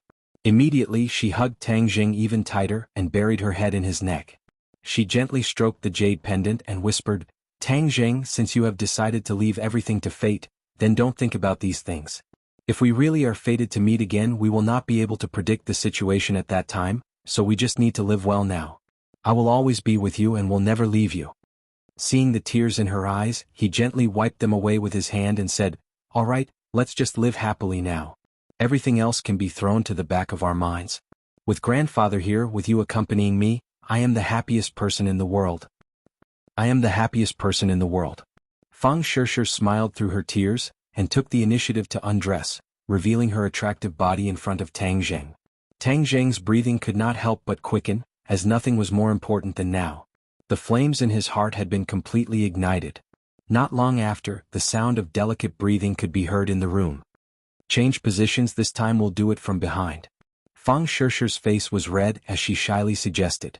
Tang Zheng's spirit was greatly aroused as he had never tried this position before. He hugged her, changed positions and began a new round of attacks. He did not know if it was because Fang Shishir heard about Tang Zheng's past, but she became particularly active, as if she wanted to use her body and passion to make him forget all his worries. Hurry up, hurry up. Following Fang Shishir's high-pitched moans, Tang Zheng tightly hugged her, breathing heavily. You're a little different today. The two of them rested for a while and Tang Zheng curiously said. Fang Shishir charmingly smiled, What's different? More active. Do you like it? Fang Shishir blinked her big eyes. Tang Zheng laughed, Of course I like it. If you like it then let's do it again. Fang Shishir was not satisfied, so she turned over and sat on him again. Hey, you can't do it. How dare you say I can't do it? I'll let you know my strength. Tang Zheng soon regained his vigor, and Fang Shishir's beautiful voice sounded again. In the morning before the Fang couple woke up, Tang Zheng quietly escaped. When he came down from upstairs his legs were a little weak. Last night, Fang Shishir was too fierce and she actually did it 5 times. The more she fought, the braver she became. Fortunately, Tang Zheng's strength was strong enough, and in the end he turned her into a pool of soft mud, and she admitted defeat. Tang Zheng let out a long breath. Just like Shishir said, why should he think so much? It would only increase his worries. It was better to do what was in front of him first. When he returned to upwind Shangshui, he saw from afar that his grandfather was anxiously walking out, and he did not even notice Tang Zheng. What happened? Tang Zheng was secretly surprised and quietly followed him. His grandfather got on the bus and Tang Zheng stopped a taxi and followed at a distance. Half an hour later, they arrived at the crisscrossed old district in the north of the city. Grandpa, what are you doing here? Are you going back to your hometown? But you don't have to come so early and you look so panicked. Something must have happened. He did not disturb the other party and followed from a distance. After a while they arrived near the garbage dump. Tang Zheng was very familiar with this place. When he was a child his grandfather picked up junk and he played here. This was his childhood playground. Tang Dehai quickly walked into a dilapidated yard and heard a few voices. Old Tang, you are here. This group of people is too bad. Last night they smashed our place. Old Zhang's head was broken. They are too cruel. Who are the other party? Tang Dehai asked. Who else could it be? Wang Huzi. Someone said indignantly. Tang Zheng's head moved. He also knew this Wang Huzi. He was the owner of a waste collection station. He was tall, surnamed Wang and had a beard on his face, so he was called Wang Huzi. The people who picked up junk here sold their waste to Wang Huzi. Even Tang Dahai's waste was sold to Wang Huzi. It was said that Wang Huzi had made a lot of money in recent years. How could the old man have a conflict with Wang Huzi? We didn't provoke him. Why did he smash our collection station? Tang Dahai was also a little angry. Don't you understand? Wang Huzi saw that our price was fair and stole his business, so he was jealous of us. Tang Dahai angrily said, everyone knows that Wang Huzi usually lowers the price. He makes a lot of money. We work hard in the garbage dump, but we only make a little money. Moreover, during this time he has become more and more excessive. Everyone has almost no money to earn. So, several of us joined forces to set up this collection station. This is for the survival of the masses. Tang Jing rarely listened to his grandfather's long speech, but he also figured out the reason. It turned out that Wang Huzi deliberately lowers the price so that these people who eat from the garbage dump have no way to go. So the old man took the lead to set up this collection station. But he didn't expect Wang Huzi to monopolize the business and smash the collection station at night. A burst of anger rose from Tang Zheng's head. His grandfather was bullied by this kind of person. It was outrageous. During this time he was busy practicing and studying, so he forgot about his grandfather's matter. The old man had nothing to do every day, so he came back to set up this collection station with his old friends. The old man was a person who couldn't stay idle. Of course, Tang Zheng supported the old man's idea of opening a collection station. Since the old man didn't want to be idle, he didn't need to go out early and return late every day. He only needed to guard the collection station and pass the time. This was indeed a good way. When the others heard Tang Dahai's words, they were filled with righteous indignation. Old Tang, you are right. Wang Huzi is bullying us. He doesn't give us a way to live. What do you think we should do? We can't just close the collection station after a few days. Of course not. Tang Dahai said firmly. Then what should we do? This? Tang Dahai hesitated for a long time and said, let's go find Wang Huzi and reason with him. I don't believe that there is no place for reason in this world. Old Tang, don't be stupid. If we go find him, isn't that asking for trouble? I heard that behind him are people from the underworld. How can we be their opponents? When this was said, everyone was silent. These people who lived at the bottom had an innate fear of people from the underworld. Old Tang, isn't your grandson Little Zheng very powerful? He let you move to a new house. You tell him to go find Wang Huzi and reason with him. He is a student and has studied before. He is definitely better than us. Someone suggested. Tang Dahai did not hesitate to refuse. No.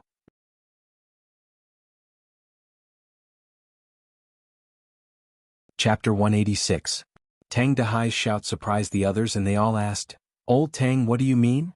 Tang Dahai's face was serious as he said, Little Zheng is a student and is about to go to college. How can we let him get involved in this kind of thing? The others didn't understand. Old Tang, you have raised him for so many years. What's wrong with letting him do something for you? Moreover, I don't think Little Zheng will have any objections. Amazed face, amazed face, Tang Dahai still shook his head. I said no means no. Old Tang, you are still so stubborn even though you are old. What do you think we should do? Tang Dahai hesitated for a long time and said, I will go to Wang Huzi. I don't believe that there is no place in this world that is reasonable. The others shook their heads and sighed. Seeing that their efforts were about to go down the drain and they would be exploited by Wang Huzi in the future, they couldn't help but feel listless. Tang Jing heard everything clearly outside the courtyard. Of course, he understood his grandfather's painstaking efforts. His grandfather didn't let him get involved in this matter in order to protect him. This was his attitude as always. He had to face all the dangers by himself and let Tang Jing live under his protection.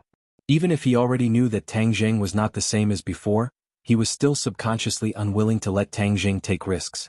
Tang Jing's heart was both moved and ashamed. He took large strides into the courtyard and shouted, Grandfather! Everyone subconsciously turned around and looked at him with different expressions. Tang Dahai's face flashed a trace of panic and said, Little Zheng, why are you here? Grandfather, I'm sorry. I didn't know you had so much trouble. I didn't care about you properly. Tang Jing said with guilt. Tang Dahai waved his hand and said disapprovingly, Silly child, you don't have to worry about such a small matter. Weren't you busy with the college entrance examination some time ago? Moreover, this is not a big matter. I will solve it in a while. Saying this, he hurriedly gave a look to the others. Although the others really wanted Tang Zheng to help, but seeing Tang Dahai's look, they all awkwardly said, Yes, Little Zheng, we can solve this matter, you can go back first. Obviously, everyone still cared about Tang Dahai's face. Tang Tangjing took a deep breath and suppressed the anger in his heart. He said, "Grandpa, take me to Wang Huzi. If he dares to smash our acquisition station, I will make him unable to establish himself in ordinary balance." It was rare for Tang Zheng to be so angry, but once it involved his family, his anger would rise exponentially. When the others saw Tang Tangjing say such bold words, although they felt that it was a bit exaggerated, they also felt relieved. However, they still advised, "Little Zheng, Wang Huzi is not that simple. He has a backer. If we provoke him, we won't be able to survive here. We won't even be able to live in ordinary balance." "That's right, little Zheng, just bear with it for a while. If worst comes to worst, we won't open this purchasing station anymore." Someone chose to compromise. Tang Jing acted as if he didn't hear it. "Everyone, please lead the way. I will deal with this Wang Huzi today. In the future, no one in the ordinary balance can make things difficult for you." Everyone stopped talking and looked at Tang Dahai, waiting for him to make a decision. Tang Dahai was surprised. He knew that Tang Jing knew martial arts, but in his impression Wang Huzi was not a good person. If his grandson provoked him, wouldn't it be very troublesome? Tang Jing certainly understood what his grandfather was worried about, so he looked into his eyes and said seriously, "Grandpa, do you believe in me?" "Of course I believe in you," Tang Dahai said without hesitation. "If you believe in me, take me to Wang Huzi. I can really solve this problem and I won't get into trouble," Tang Jing said confidently. Tang Dahai looked at the eager eyes of the old men around him. He was a little moved. If the acquisition station was gone, it would be difficult for the old men to survive. He had Tang Jing's filial piety, but the others didn't have such good fortune. Finally, Tang Dahai gritted his teeth and asked, "Little Zheng, do you really have a way to solve this problem and not get into trouble?" Tang Jing heavily nodded his head as all the people in Changheng City were his people, but his own grandfather and former neighbors were actually being bullied by these so-called gangsters. This was simply the biggest joke in the world. "Then let's go, but we must be careful. Let's go together. It's always good to have more people." Tang Dahai made up his mind. Everyone was overjoyed and shouted, "Let's go and find Wang Huzi. By the way, little Zheng, can you go alone? Wang Huzi has a lot of people and he is so tall like a cow. You should call a few more friends to help you." Tang Dahai's face sank. "We are going to reason, not fight. Why do you call people?" Tang Jing said, "Don't worry, we are enough. We don't need anyone else." Tang Dahai looked at Tang Jing with relief. The others were skeptical, but no one had any objections. 6 or 7 people walked together to Wang Huzi's acquisition station. Except for Tang Jing, the rest of the group were old people in their 60s or 70s. They didn't have any fighting power. The people nearby looked at this strange team and talked about it. "Isn't this old Tang? They must be looking for Wang Huzi. I heard that their acquisition station was smashed by Wang Huzi last night. Aren't they looking for trouble by going to Wang Huzi?" "That's right. Old Tang opened this acquisition station to give everyone a bite to eat. I didn't expect Wang Huzi's heart to be so black. He cut off our way of life. Let's go and see. If they make trouble in the end, we have to persuade them. Otherwise, old Tang will definitely suffer a big loss. It's possible that someone will die." Suddenly, many people followed them from afar and came to Wang Huzi's acquisition station. This acquisition station had been in operation for many years and its scale was much larger. There was also a big wolf dog at the door. This was to prevent people from stealing and to demonstrate to outsiders. Tang Dahai and the others looked at the big wolf dog in fear. The big wolf dog suddenly jumped and barked. "Woof woof woof."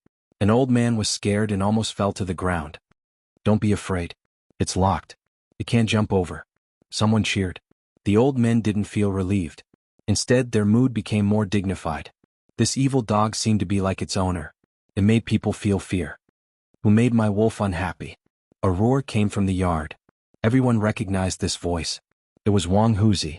The old men were just filled with righteous indignation. Now that they saw the evil dog and heard the roar, their hearts were in turmoil and their faces were pale. Tang Jing strode into the yard with his grandfather. At a glance, he saw Wang Huzi sitting under the eaves. He had a toothpick in his mouth and looked at the crowd coldly. Wang Huzi sneered, "Oh, I thought it was someone else. It turned out to be you old men. What are you doing here so early in the morning?" "Hee, I heard that your acquisition station was smashed last night. Congratulations." He was extremely arrogant. He didn't put this group of people in his eyes. Tang Dahai stared at him and said angrily, "Wang Huzi, a wise man doesn't do underhanded things.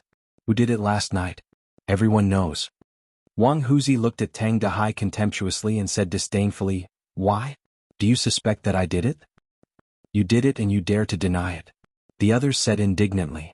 Wang Huzi grinned and shouted, "F***, I did it. What can you do to me?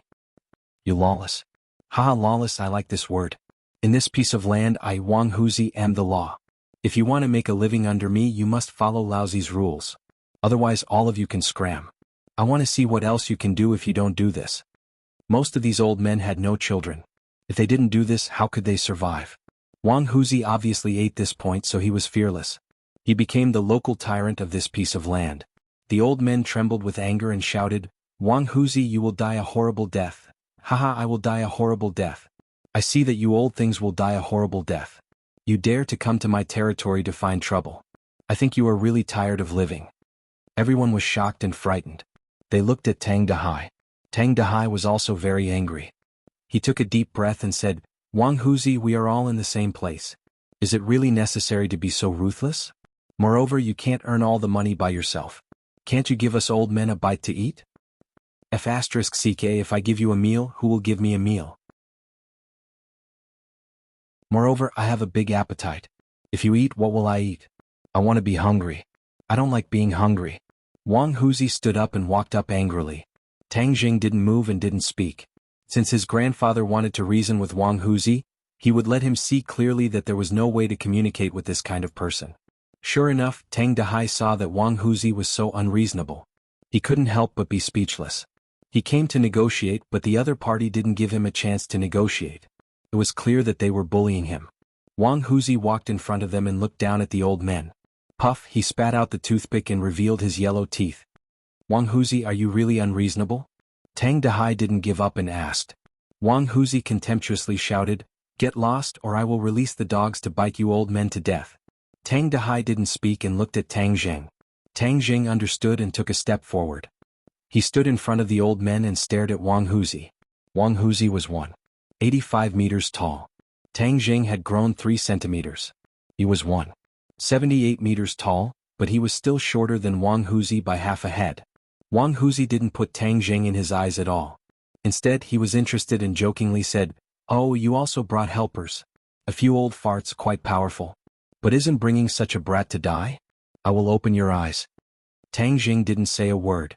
He didn't have the interest to talk nonsense with this kind of person. The anger in his heart was on the verge of erupting. Seeing that Tang Jing didn't say a word, Wang Huzi thought he was afraid. He roared and punched Tang Jing's stomach aggressively.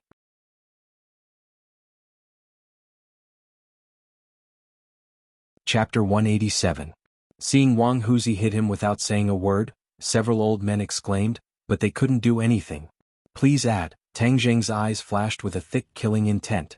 Seeing that the opponent's fist had already reached his stomach, he reacted first and punched him in the chest. Boom. A muffled sound was particularly clear. Wang Huzi flew back and hit the wall. He fell and couldn't get up. "You, who are you?" Wang Huzi vomited blood. His eyes turned white. His stomach was in turmoil. He tasted pain that he had never felt before. "I am his grandson," Tang Jing said coldly. It turned out to be a tough one. "If you dare to touch me, I will make sure you can't walk out of this door." Wang Huzi finally recovered and stood up with the help of the wall. There was no fear. Instead, there was a kind of vicious anger from the bottom of his heart. "Brothers, come out and deal with this kid. Break his legs for me. A group of trash. You dare to go against me. I will let you know the consequences." The sound of footsteps could be heard. 10 people rushed out from all directions of the courtyard. They had heard the commotion but they didn't care about it. Wang Huzi could easily deal with a few old farts. There was nothing to see here. But when they rushed out, they saw Wang Huzi vomiting blood. His facial muscles were twisted because of the pain. They couldn't help but be surprised. "Boss, what's wrong? Break that kid's legs for me," Wang Huzi shouted. "Okay, boss. Watch us." These thugs rushed up like a swarm of bees. They were a motley crew. There was a world of difference between them and Lin Hu's underlings.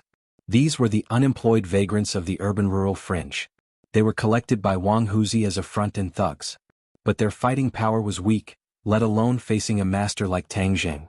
However, this momentum was still very scary. Exclamations sounded everywhere, "Don't hurt people." But no one listened to this. Several people raised their sticks and rushed towards Tang Zheng. Tang Dahai's legs trembled. He wanted to rush forward to help Tang Zheng block the attack, but he was firmly protected by Tang Zheng, unable to move. A few of the old men were so scared that they fell to the ground. They were terrified, and even some of the onlookers outside the door were scared and fled in all directions. Tang Zheng didn't move. He looked at the other person coldly as if he was too scared to move. Whoosh! A wooden stick was thrown at him. Tang Zheng reacted at lightning speed, snatching the stick and swinging it. Kacha! With a crisp sound, the other party's calf bone immediately broke, revealing the white bone underneath. The calf was twisted at a strange angle. The other party was stunned for a moment before letting out an earth-shattering scream. His face turned the color of pig liver as he opened his mouth wide in horror.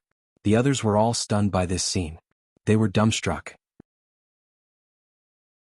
This action was too clean, too ruthless.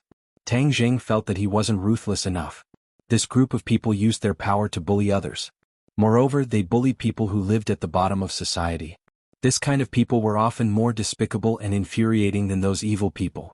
Tang Zheng moved, holding the wooden stick. He charged into the crowd, just like a tiger charging into a flock of sheep. The stick in his hand fell, clean and nimble. The sound of bones breaking, miserable cries, one after another, rang out incessantly. Tang Zheng's attacks were very accurate. They were all aimed at the other party's calf bone. Not only one leg but both legs were completely twisted at a strange angle. The white bone was exposed, which was particularly terrifying. Ah, run! The remaining few people screamed in panic. Even their voices were filled with tears. They had never seen someone who could fight so well. Moreover, he was so ruthless. They were really scared out of their wits. Tang Zheng didn't let this group of people go. He chased after them fiercely. The thugs' legs were broken one after another. They lay on the ground screaming. The first person to escape had already rushed out of the courtyard. When he saw the big wolf dog, his eyes lit up and he quickly untied it. Woof woof. The wolf dog barked a few times and pounced on Tang Zheng. Wang Huzi had long been frightened by Tang Zheng's skills. He had lived for so many years, but this was the first time he had seen such a fierce person. He was frightened. Suddenly he saw the wolf dog pounce on Tang Zheng. He was suddenly shocked and shouted, "Wolf boy, good job. Quickly bite him to death. Bite this kid to death." Screams came one after another. Some people couldn't help but close their eyes. This wolf dog was too fierce. This young man was definitely not its opponent. His throat would be bitten soon. Tang Zheng directly threw away the broken wooden stick and clenched his fists. Seeing that wolf boy was about to pounce on top of his head, he shot out a fist like lightning. Boom! The beast didn't even have time to scream. Its head exploded. Flesh and blood flew and sprinkled on Wang Huzi, who was standing not far away. Tang Zheng grabbed the wolf dog's body and threw it out. The last thug was hit hard and fell to the ground. A few of his teeth were knocked out and he fainted. This series of actions was like flowing water. It was full of violent beauty. It made others shocked, especially the blood that stimulated their nerves. Wang Huzi looked at the wolf dog's flesh and blood on his face. He was about to collapse and screamed. Tang Zheng's face was cold as he walked step by step towards Wang Huzi. Wang Huzi stepped back and shouted, "Don't come over, don't come over. Aren't you very arrogant? You dare to smash my grandfather's junk shop. Today is the day you die." Although Tang Zheng only said a few words, the murderous aura he revealed was absolutely terrifying. "Don't kill me. If you kill me you will cause big trouble. I know Brother Dong. Brother Dong will avenge me," Wang Huzi said in panic. "Who is Brother Dong?" "Ordinary balance boss, brother whose head, Dong Zi. He is very powerful. If you kill me, you won't be able to establish yourself in ordinary balance." Wang Huzi seemed to be grasping at straws as he threatened. Tang Zheng sneered. It turned out that the other party knew Dong Zi and then relied on Dong Zi's name to scare him. It was ridiculous. "Then you call your brother Dong. I will wait for him here," Tang Zheng said lightly. Wang Huzi's eyes lit up and said, "Well, since you don't know life and death, I will call Brother Dong. Don't run, I will kill you in minutes." Suddenly he seemed to be revived. He smiled sinisterly. With his face covered in blood, it was particularly terrifying. "Well, I will wait. You make the call," Tang Zheng said. The others quickly advised, "Little Zheng, go quickly. Brother Dong must be a person of the underworld. He is Wang Huzi's big backer. If he comes you can't leave." Tang Dahai wanted to say something but stopped. Seeing Tang Zheng's firm eyes, he hesitated but didn't persuade him. Wang Huzi was afraid that Tang Zheng would go back on his words. He quickly hid in the corner and made a phone call. Then he looked at Tang Zheng with a particularly bad look. This look made the others frightened. They tried to persuade Tang Zheng to leave quickly. However, Tang Zheng was indifferent. Instead, he moved a chair and let his grandfather sit down. The others watched this scene with trepidation as they discussed spiritedly. They thought that Tang Zheng was crazy and would definitely suffer in a while. Wang Huzi didn't dare to provoke Tang Zheng. He was afraid that Tang Zheng would kill him immediately. So he hid in the corner and looked at the door expectantly. The other thugs were lying on the ground and screaming, but no one dared to save them, and no one was willing to save these guys who usually acted like a tyrant. Blood spilled all over the ground and the smell of blood was pungent. This scene was like hell and it was too impactful. Dong dong dong. Suddenly, there was a series of hurried footsteps outside the courtyard. Everyone's face changed. Wang Huzi rushed to the door as if he saw a life-saving straw. Brother Dong, you are finally here. Hurry up and clean up this kid. Look at how he beat up my people. He also killed my wolf boy. Wang Huzi complained like a machine gun. Dong Zi was shocked when he saw the messy courtyard. Where did this fierce person come from? He was so ruthless. He glared at Wang Huzi. In fact, he didn't have much friendship with Wang Huzi. He only met Wang Huzi when he was ordered by Lin Hu to come to this area to see if he could pick up some scraps. Today he happened to be in the north of the city. When he received the call, he came over to take a look. After all, this was young Master Tang's territory. Someone dared to cause trouble in young Master Tang's territory. Of course he couldn't ignore it. Dong Zi strode in and frowned. Wang Huzi saw this and was happy. Brother Dong was angry. That kid wouldn't have a good ending. Who did it? Dong Zi asked coldly. Wang Huzi quickly pointed at Tang Zheng and said, "It's this kid." Dong Zi looked up and almost shivered. He opened his mouth and walked quickly to Tang Zheng. Wang Huzi saw this and laughed. Brother Dong, it's him. Hurry up and clean him up. When the others saw this, they all cried out in alarm, but Tang Dahai's heart relaxed. He recognized Dongzi. Back then he had a grudge with Dongzi, and Dongzi was even taught a lesson by Tang Zheng. Afterwards, it seemed that Tang Zheng's relationship with Dongzi was not bad. Tang Zheng looked at Dongzi calmly. Dongzi felt a chill down his spine. His back broke out in cold sweat. Wang Huzi, this bastard, actually provoked young Master Tang. There was no doubt that everything in the courtyard was caused by young Master Tang. Only he had such a strong fighting power. Dongzi didn't think much. He turned and slapped Wang Huzi's face. Wang Huzi was stunned. He touched his burning cheek and looked at Dongzi inexplicably. The others were also surprised. Wasn't this person the helper that Wang Huzi invited? How could he hit him? Things were far from over.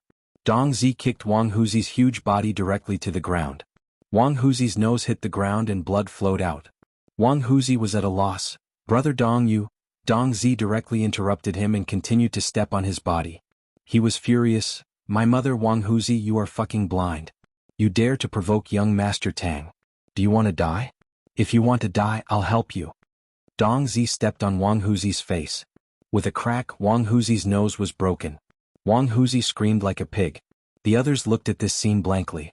They were stunned. They didn't know what happened. Who was young Master Tang? Was he Tang Zheng?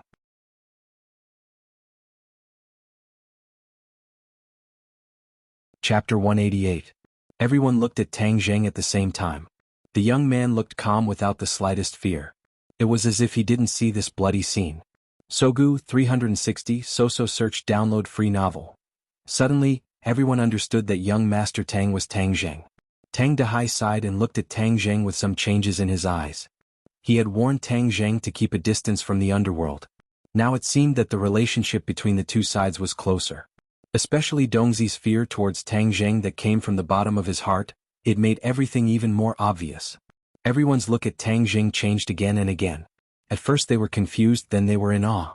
Their mentality underwent a drastic change. Of course, Wang Huzi had the most drastic psychological change.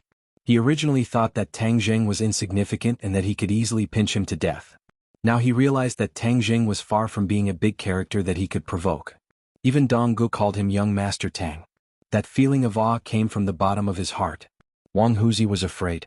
The pain in his body couldn't catch up with the fear in his heart. He shivered and struggled to raise his head. He looked at Tang Zheng with a pleading expression. Fuck, what are you looking at? Believe it or not, I will kill you now. Dong Zi roared fiercely. Wang Huzi was scared to death. He begged bitterly, "Don't kill me. I have eyes but I can't see. I won't dare to do it again. How to deal with you is not up to you. It's up to young Master Tang." Dong Zi said fiercely and then looked at Tang Jing. "Young Master Tang, how do we deal with this guy?" Tang Jing didn't speak. He quietly watched all of this. Seeing Wang Huzi's miserable appearance, he didn't pity him. When he dealt with the helpless old man, he didn't pity him. Wang Huzi was used to bullying people. This was retribution. However, this incident reminded Tang Jing that ordinary people were very afraid of the people in the underworld, and many people used the banner of the underworld to bully and dominate the market. This was simply making Tang Jing a scapegoat. Moreover, these people who were bullied were the most ordinary and lowest people like his grandfather. He would never allow this to happen again. Therefore, he had to use this incident as a warning to others so that no one would dare to use his name to commit evil in the future. So, he coldly looked at Dong Zi and asked, "Wang Huzi said that you are his backer and can kill me in minutes?" Dong Zi's face was pale with fright. He cursed Wang Huzi's 18 generations of ancestors in his heart. He explained in horror, "Young Master Tang, this is definitely nonsense from Wang Huzi. I have only met him 2 or 3 times. I never knew that he used my name to do bad things." Tang Jing's expression didn't relax at all. His eyes were as cold as a blade. Dong Zi panicked and quickly raised his hand to swear, "Young Master Tang, if I have half a word of falsehood, I will be struck by lightning and die a horrible death." People in the underworld attached great importance to oaths. Since he had made such a vicious oath, it was most likely true. However, for Dong Zi to be called by Wang Huzi, Tang Jing was still brooding. "Then why did you come when he called?" Tang Jing asked straightforwardly. Dong Zi quickly explained, "Young Master Tang, I heard that someone was making trouble in your territory, so I rushed over to see who had eaten the courage of a leopard. I didn't expect that bastard Wang Huzi to provoke you." This was Tang Jing's territory? Everyone sensitively grasped this important information. They couldn't help but be shocked and looked at Tang Jing in disbelief. Tang Dehai also looked at his grandson in shock. He couldn't imagine that Tang Jing actually ruled this territory. The awe in the eyes of others was even stronger. Even Wang Huzi and his thugs stopped screaming. Their eyes almost popped out as they stared at Tang Jing. There was only one thought left in their minds, fear. Tang Jing ignored everyone's complex mood and still coldly asked Dong Zi, "Do you know how he provoked me?" Dong Zi's heart moved. He really didn't know how this incident started, so he shook his head blankly, "Young Master Tang, I don't know." "Well then look at these old people behind me. Wang Huzi wanted to kill them and deprive them of their right to live, including my grandfather. What do you think?" Wang Huzi is not a good thing." Dong Zi looked at the group of old people around him and said bitterly, "My grandfather opened a waste collection station.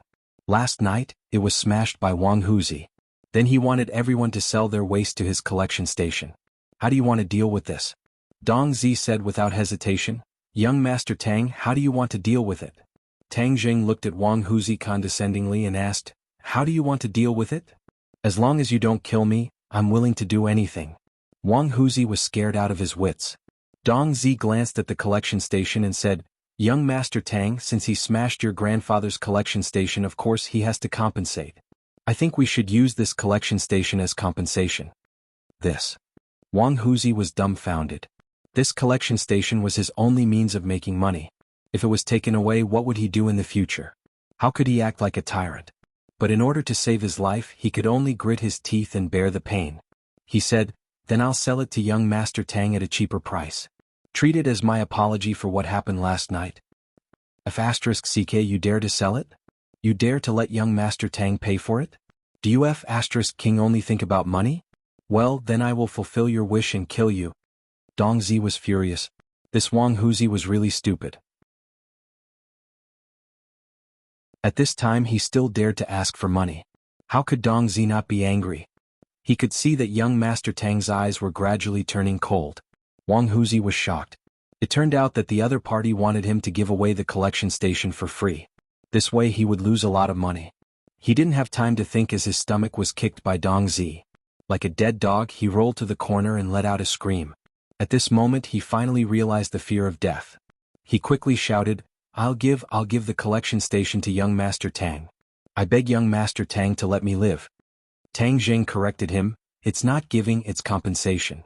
You smashed my grandfather's collection station. This is a reasonable compensation." Wang Huzi quickly nodded. Yes, compensation, it's compensation.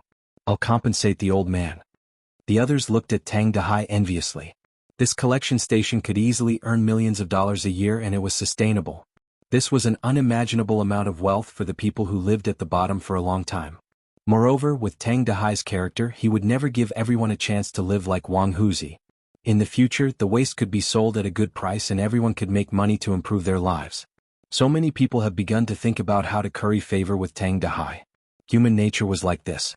When Tang Dahai was just a scavenger, everyone would maintain a calm and equal state of mind. But when his status quickly rose and was enough to decide their lives, they would try to adapt to their new identity as quickly as possible. Tang Dahai looked at the expressions of the group of old friends.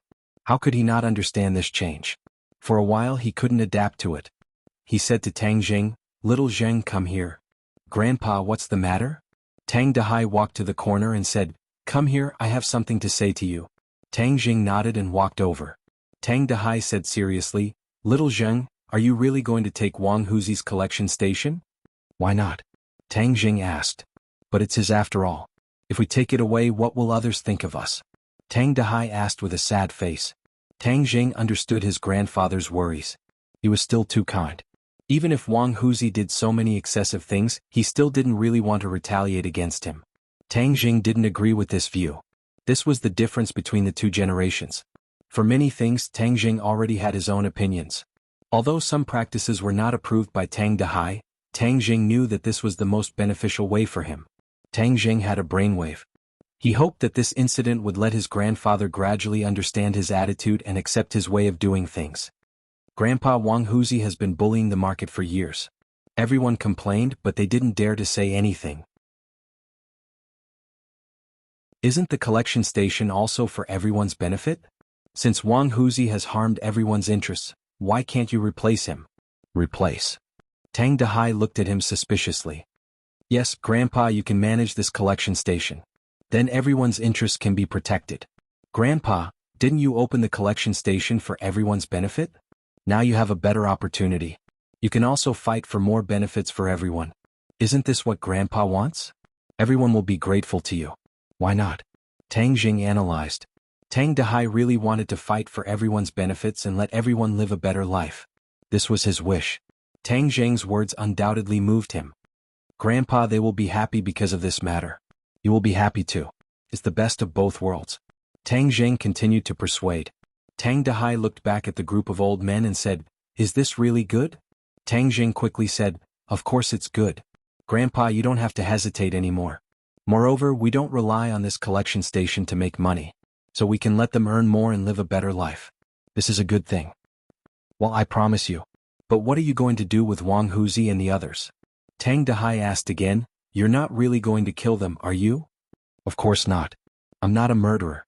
Since he handed over the collection station, of course I will let him live," Tang Jing said.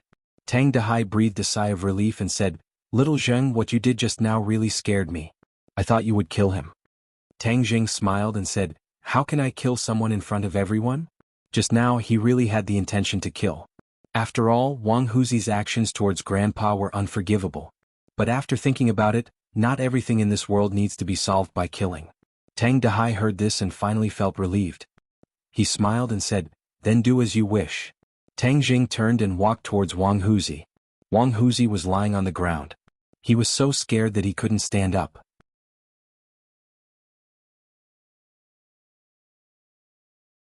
Chapter 189. Seeing Tang Jing looking over, Wang Huzi put his head on the ground. He didn't dare to look at Tang Jing. The others also held their breath.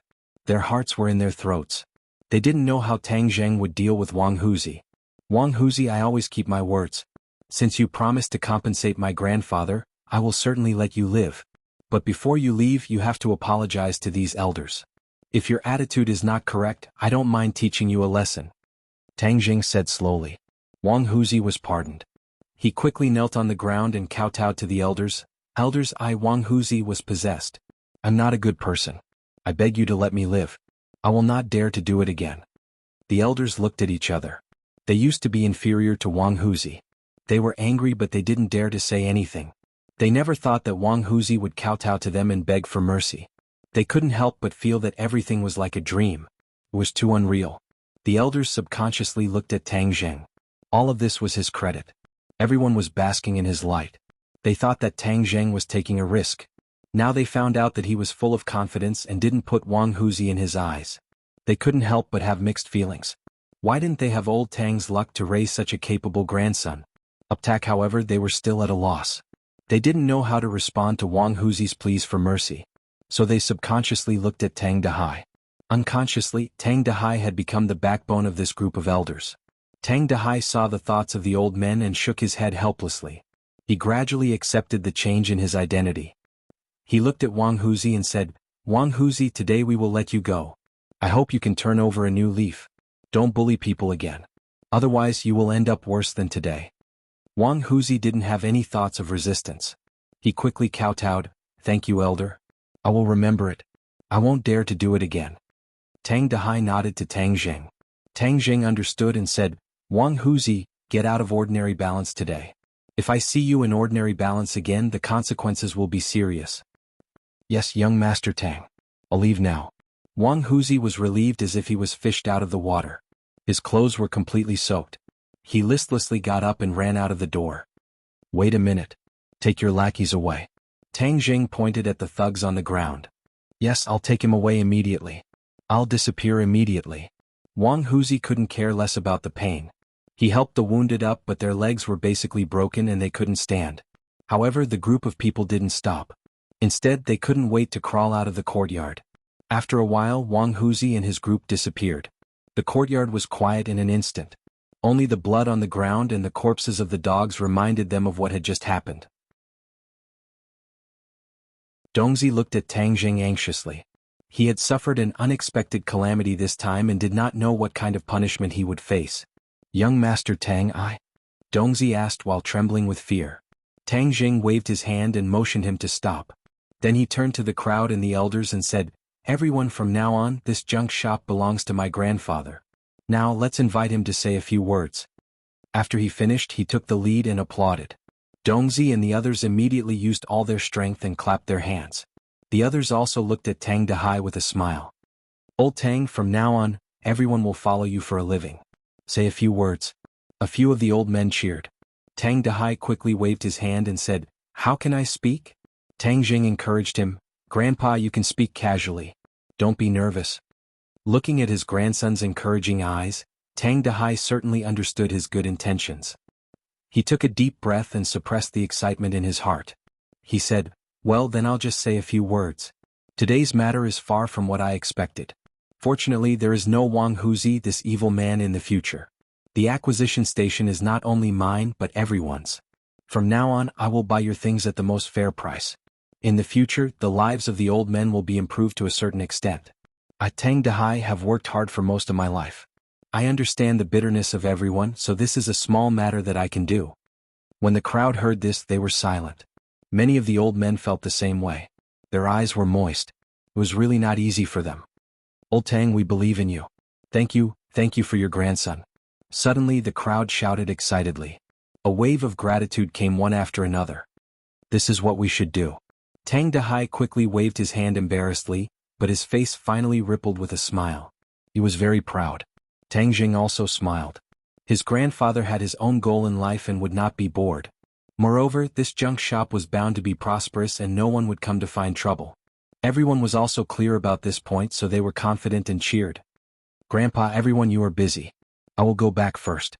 Tang Zheng said goodbye. The others were still in awe of Tang Zheng. They quickly replied, "You go busy yourself." Tang Dahai also nodded, indicating that Tang Zheng should leave. Tang Zheng walked out of the courtyard. Hearing the laughter and cheers coming from the courtyard, the corners of his mouth could not help but curl up slightly. The sound of footsteps behind him gradually approached. Dong Zi followed him out. Tang Zheng's face sank. He said, "Take me to see Lin Hu. Inform Fire Phoenix to come with me." Dong Zi hurriedly and apprehensively replied and informed the two big shots.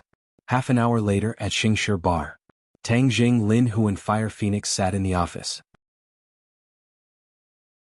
Lin Hu and Fire Phoenix looked at Tang Jing in astonishment. They found that his expression was very heavy. They did not know what had happened. Tang Jing pointed at Dong Zi, who had been standing there the whole time, and said, You tell them yourself what happened? Lin Hu and Fire Phoenix looked at Dong Zi suspiciously. Especially Lin Hu. After all, Dong Zi was his leader. It was obvious that he had done something to provoke young Master Tang. Dong Zi's face was bitter. He told them about Wang Huzi. Suddenly the two big shots' faces changed. It was no wonder that Tang Zheng was so angry. Lin Hu directly roared, Dong Zi, what have you been doing all day? You even dare to offend the old man. Do you want to die? Dong Zi's heartstrings trembled. He quickly said, Brother Hu, I don't know. Of course, I don't dare to be disrespectful to the old man.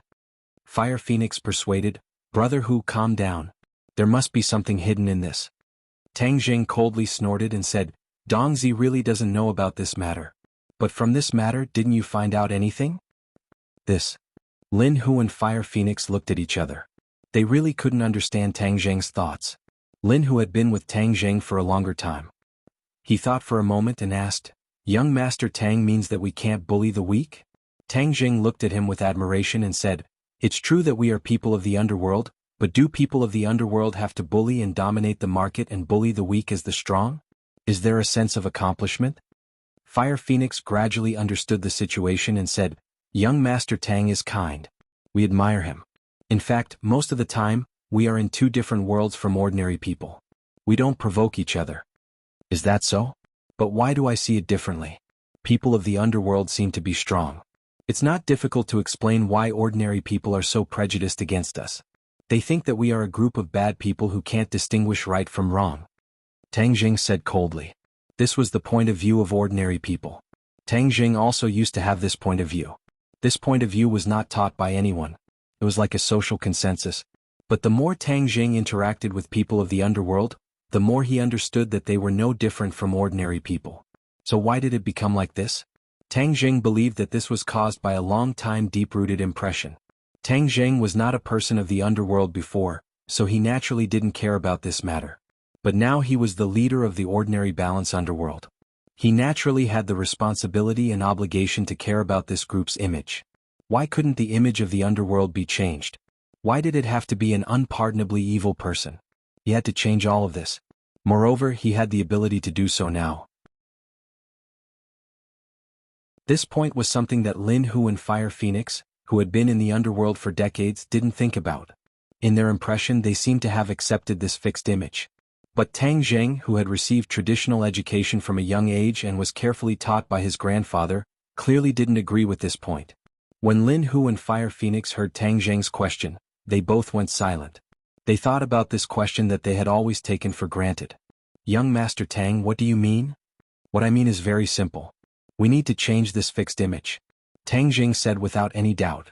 Lin Hu and Fire Phoenix bitterly smiled and said, That's easier said than done. If we don't take a few steps, we won't be able to cross 1,000 miles. If there are difficulties, what are we afraid of? If there are difficulties, we should meet them head-on. Tang Jing heroically said. Lin Hu and Fire Phoenix looked at each other and said, Okay, since young Master Tang says so, then we have no objections. Moreover, no one wants to be seen as evil. But how should we do it? Without rules, nothing can be accomplished. In the future, the ordinary balance underworld will have 3 rules. First, you can't bully the weak or bully the ordinary balance. Second, drugs are not allowed to enter the ordinary balance. I don't care how rampant drugs were in hoodlums' territory before. Since it is now my territory, then you must follow my rules. Otherwise, I will break your legs and throw you out of the ordinary balance. Ever since they took over hoodlums' territory, the steady flow of drugs made it very difficult for the two to make a decision. But since Tang Zheng had made this decision, even though there would be many people who wouldn't agree, the two still chose to carry it out. Seeing that the two didn't have any objections, Tang Zheng continued, Third, if a disaster occurs in the ordinary balance such as a flood, the underworld should extend a helping hand. This is the best time to promote our positive side. These 3 rules, I hope to pass them down and let everyone carry it out.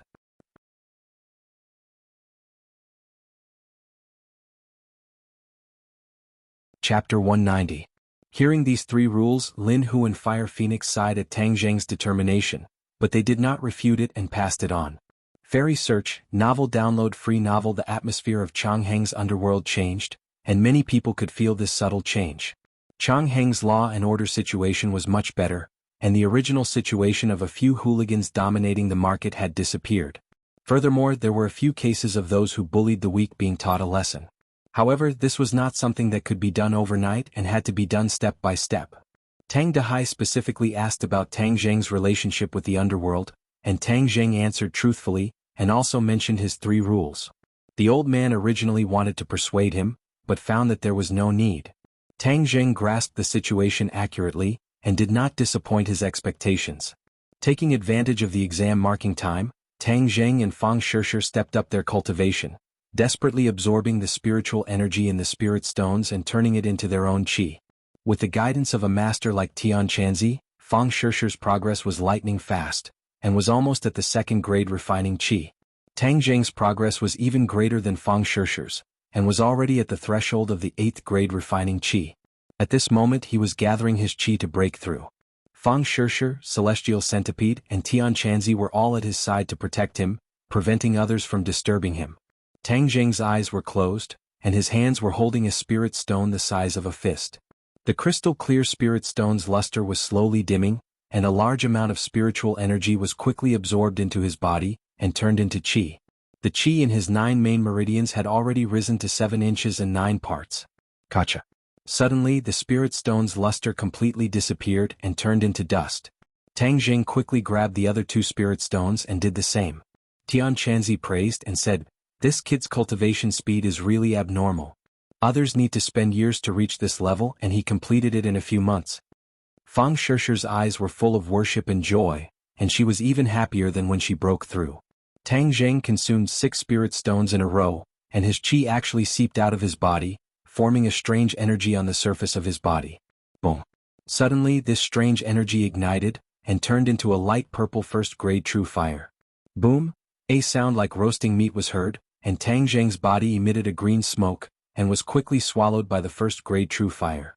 Fang Shishir was stunned and quickly asked Tian Chanzi, "Master, what's wrong with him? True fire won't hurt him." The sound just now was like roasting meat and there was also smoke.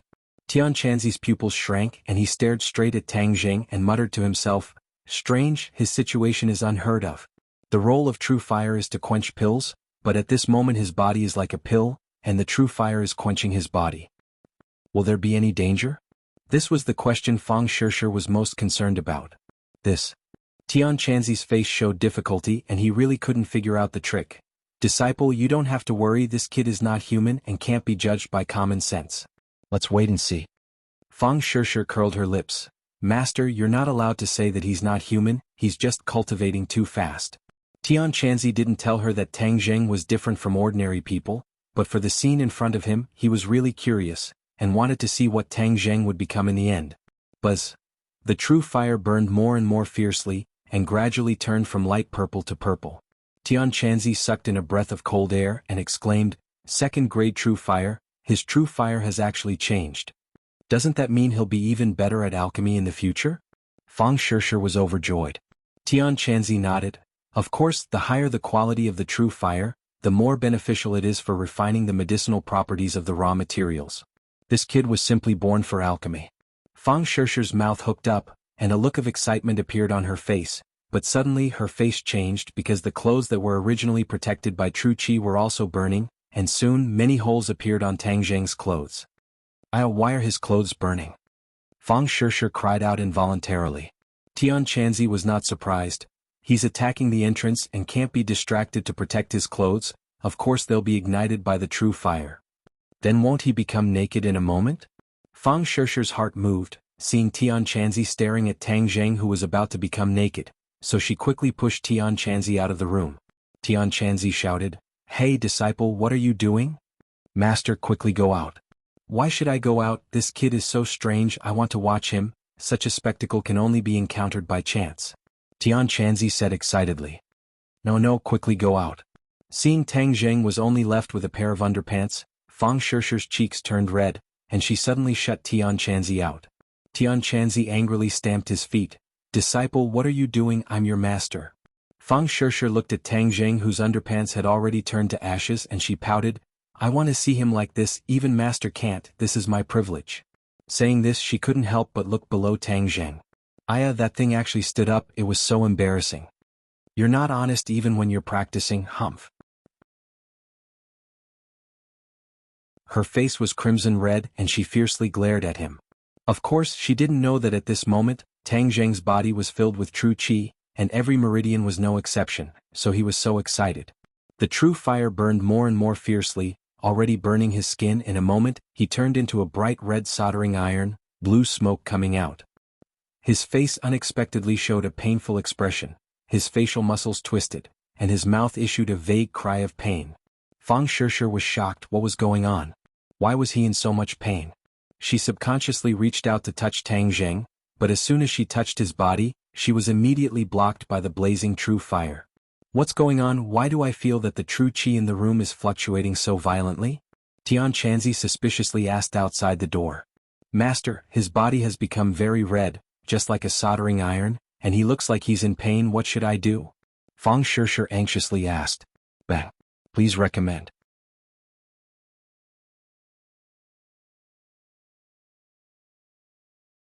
Chapter 191. After Tang Zheng's pure yang energy was mediated, it turned into a vast and mighty true qi. It was like a flood breaking through a dam, surging violently. In addition to the true qi that he had absorbed from the dozens of spirit stones in an instant, the true qi in Tang Zheng's body had reached a terrifying level. Boom. A loud sound came from Tang Zheng's body. His true qi was stimulated, and like a wild horse, it instantly broke through the threshold, reaching 8 inches. Moreover, like a magnificent army of thousands of horses, his true qi soared from 8 inches to 9 inches. He unexpectedly broke through 2 realms in such a short period of time, reaching the 9th grade of qi refining. Although Fang Shishir also broke through 2 realms, the two couldn't be confused. Although Fang Shishir's achievement was commendable, the amount of true qi required was limited. However, Tang Zheng went from the 7th grade of qi refining to the 9th grade of qi refining. The gap between these realms wasn't something that could be made up with just a little bit of true qi. However, Tang Zheng succeeded, which was terrifying. Tang Zheng opened his eyes and found himself and Fang Shishir's naked bodies intimately connected. He instantly understood what was going on and couldn't help but break out in cold sweat. If Fang Shishir wasn't by his side today, then he really would have exploded and died. It seems that during this period of time, the pure yang energy didn't cause any trouble. He had almost ignored its danger. This time's eruption was a wake-up call for him. The pure yang energy's threat to him was far from over. He was still in deep danger. Although he and Fang Shishir occasionally had intimate actions, it was just like what Tian Chanzi said. As his cultivation increased, Fang Shishir's pure yin energy wasn't enough. He guiltily looked at Fang Shishir, who was right in front of him, and couldn't help but recall Tian Chanzi's words. Could it be that something was really going to happen between him and Yi Dingdang or Lu Qingmei? Before he had time to think about it, Fang Shishir opened her eyes. Her face was still red as she looked at him affectionately. You're so naughty. You don't behave when you're practicing, Fang Shishir teased. Tang Zheng was speechless. This was not what he wanted. The problem was that this body was too strange. There was nothing he could do about it. Shishir, thank you for saving my life. Tang Zheng sincerely said. Fang Shishir gently covered his mouth with her hand and said, Do we still need to be so polite? Moreover, I also obtained some benefits. I am already a 3rd grade refining qi cultivator. Tang Zheng was incomparably happy. Originally, in order to reach the 3rd grade refining qi, he had suffered a lot. He had to cultivate day and night, fight in the dark, and constantly fight with people. It was far from being as relaxed as Fang Shishir. Then you can have Tian Chanzi teach you techniques. Originally, he told me that he wanted to personally teach you techniques. Tang Zheng said. Ever since she saw Tang Zheng's techniques, she was incomparably eager. Now that she could also learn the legendary techniques, how could she not be ecstatic? You're really too awesome. Does this mean that in the future, as long as we do this, we can increase our cultivation? Fang Shishir said longingly. Tang Zheng laughed involuntarily. How about we try it again? Fang Shishir hurriedly slapped away his evil claws and said coquettishly, Master is outside, don't be naughty. Tian Chanzi is eavesdropping, that's too unkind. Tang Zheng said. Fang Shishir glared at him and said in a low voice, Don't say that to Master. If it wasn't for Master's reminder, I wouldn't know what to do. Saying this, her cheeks became even redder. Being reminded by her master to do this kind of thing was too embarrassing. Tang Zheng laughed. Actually, Tian Chanzi is sometimes quite kind. Stinky brat, don't speak ill of me behind my back. Hurry up and come out, I want to see what's going on with you. Tian Chanzi impatiently urged. What are you in such a hurry for? I won't run away. Tang Jing loudly replied. Hurry up and get up, don't dawdle. Fang Shirshir hurriedly stood up from Tang Jing's body, but her legs were weak and she fell onto Tang Jing's body. Her soft body once again fell into his embrace. Tang Jing immediately hugged her, his heart like a monkey and a galloping horse. If Tian Chanzi wasn't outside the door, he really would have to fight another 300 rounds to extinguish the fire in his heart. Don't mess around, master is outside the door. Fang Shirshir felt his restlessness and hurriedly reminded him. Tang Jing bitterly smiled, patted her perky butt and said, I'll deal with you next time. Fang Shirshir fearlessly said, Come, I'm not afraid of you. Yo, you're getting bolder and bolder. If I don't beat you for 3 days you'll become a troublemaker. You just wait for me tonight. Tang Jing threatened. Fang Shirshir playfully stuck out her tongue and quickly put on her clothes. But Tang Jing's situation was tragic. His clothes were all burned and he had no clothes to wear. Looking at his embarrassed state, Fang Shirshir finally couldn't help but cover her mouth and laugh. Don't laugh, hurry up and buy me a set of clothes, otherwise your boyfriend will run around naked. Run around naked, I don't have any objections. That's not good, I have to hide such a perfect body. If I want to show it, I'll only show it to you. Fang Shirshir's lips curled up and praised, It's good that you have this awareness.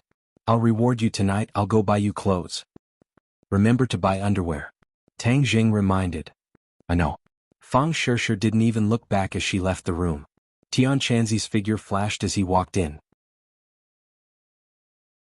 Tang Jing quickly found a small piece of cloth to cover his private parts and embarrassedly said, Hey Tian Chanzi, don't look at indecent things. If there's anything you want to say, wait until I put on my clothes first before saying. Tian Chanzi rolled his eyes and said, We're all men, what are you afraid of? It's precisely because I'm a man that I'm afraid. I'm not afraid of women. Don't mess around, let me see you. You've actually reached the 9th grade of chi refining. Diske, you're really amazing. Tian Chanzi didn't hide his envy. Little brat, do you know what just happened? Tang Jing recalled for a moment and nodded. The true fire in my sea of knowledge burned uncontrollably on the surface of my body as if it wanted to burn me to death. In the end, what happened? How would I know? The true fire is refining you like alchemy, tempering your body. I can see that your body is a lot stronger than before. Really? Tang Jing looked left and right, but didn't seem to notice any big changes. Tian Chanzi reminded him, Quietly feel it, isn't the explosive power of your body better? Do you feel like your muscles are stronger? Tang Jing closed his eyes and carefully felt for a moment. He suddenly opened his eyes and said in pleasant surprise, It's really like that. Could this be the effect of the true fire? Please recommend.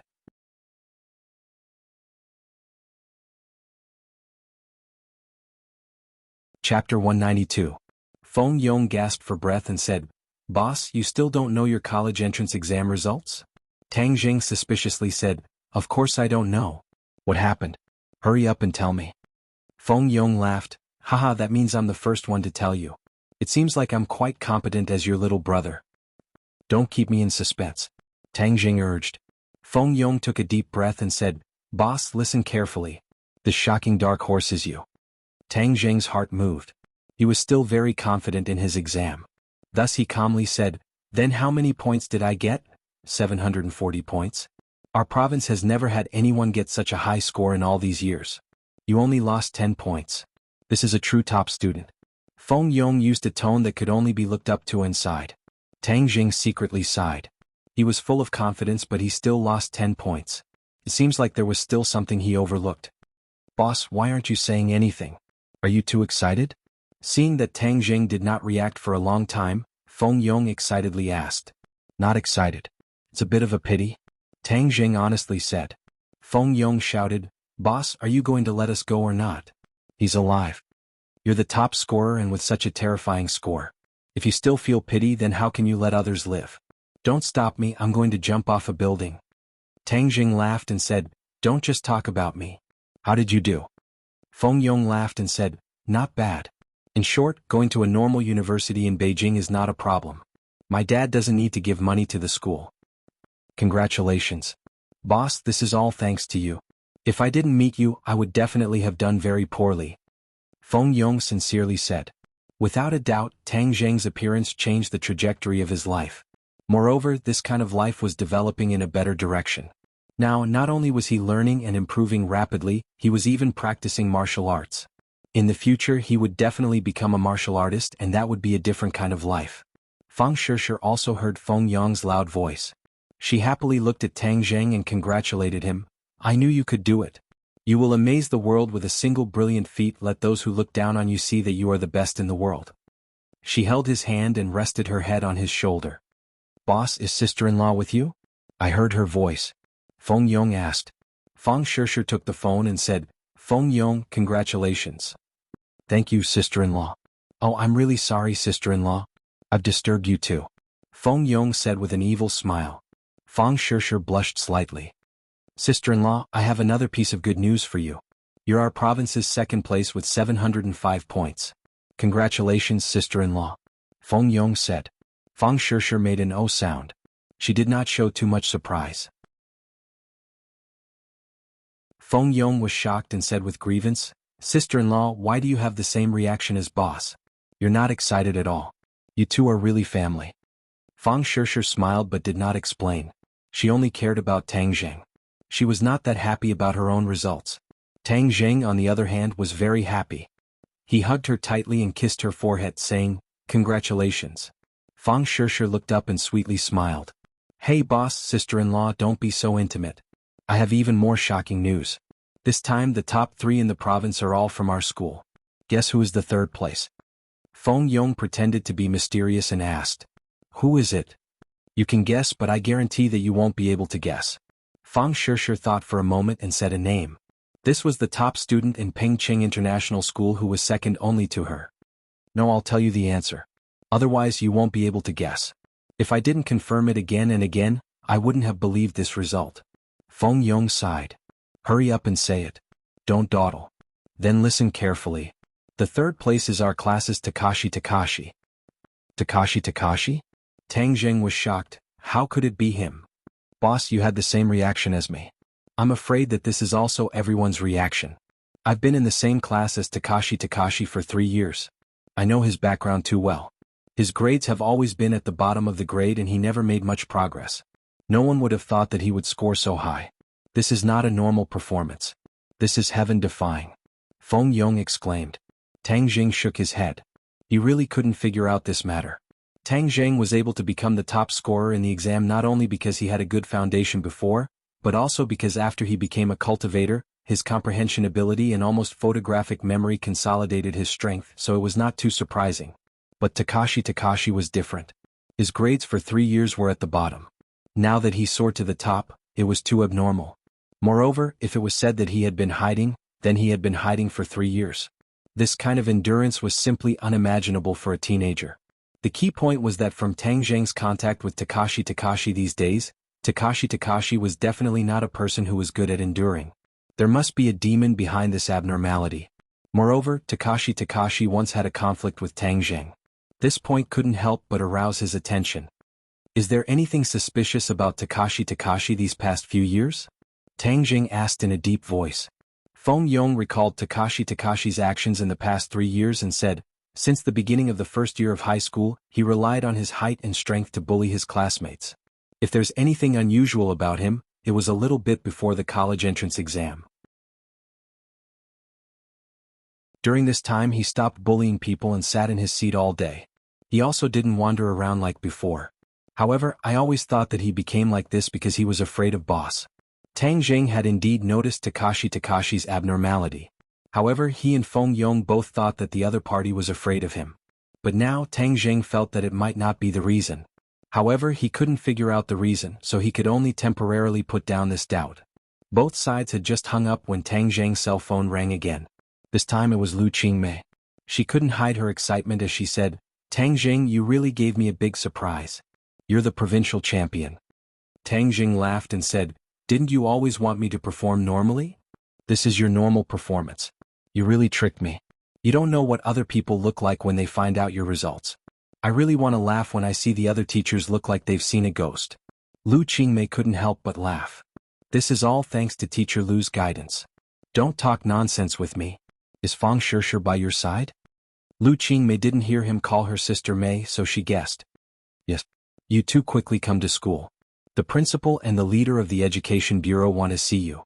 Also, the reporters from the television station have also come. You two are now celebrities. Lu Qingmei urged.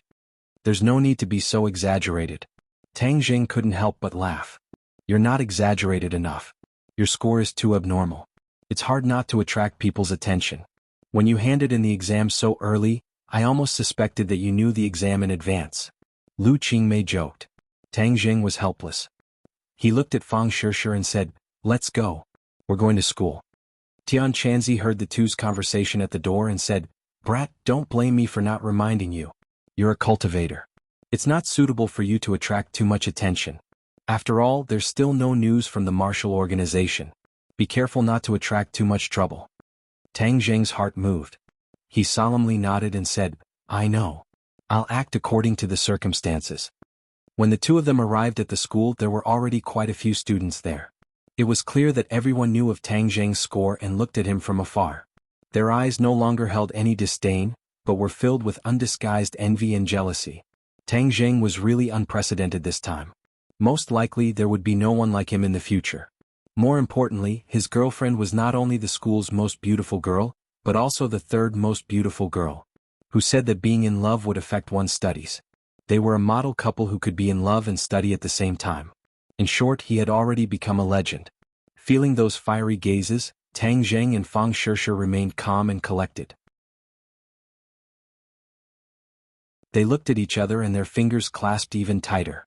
Lu Qingmei looked at the couple from afar. They were really a match made in heaven. You're showing off your love like this. Aren't you afraid of other people's murderous eyes? Lu Qingmei changed from her usual cold attitude. She smiled and joked. Tang Jing shrugged and said, I'm already immune to this kind of gaze. Lu Qingmei sighed and said, Yes, when you two were together, you suffered from many people's disdain and ridicule. This is the best and most powerful counterattack. Hurry up and go upstairs. There are many people waiting for you too. The three of them went upstairs to the principal's office. There were already many people gathered in the office. There were even people carrying cameras. A beautiful reporter was interviewing the head of the Education Bureau and the principal. The two faced the camera with a serious expression and spoke frankly with assurance. They were not stingy with their praise for Tang Jing. Seeing the main characters enter the office, everyone's eyes were attracted. Even the cameras were turned to focus on Tang Jing and Fang Shishir. Their interlocked fingers were immediately recorded. The principal quickly walked over and warmly shook Tang Jing's hand and said, Student Tang Jing, congratulations. I already knew that you would get good grades and have always believed in this. It seems that my eyes were right. Lu Qingmei curled her lips. When Tang Jing couldn't find the admission ticket, the principal clearly gave up on him. He didn't believe that Tang Jing could get good grades like he said. However, no one exposed this kind of high-sounding lie. The principal turned to Fang Shishir and warmly said, Student Fang Shishir, congratulations to you too. Tang Jing and you have both brought glory to the school. The school is grateful to you. Fang Shishir smiled but didn't say anything. Tang Jing looked at the camera aimed at him and subconsciously remembered Tian Chanzi's advice. He only wanted to amaze the world with a single brilliant feat. He didn't expect that the publicity that came with fame would make him unable to hide. If he was an ordinary person, he would really enjoy this kind of life under the spotlight. However, the key was that he had too many secrets and didn't want to attract too much attention. But now that he was going to be on TV, what should he do?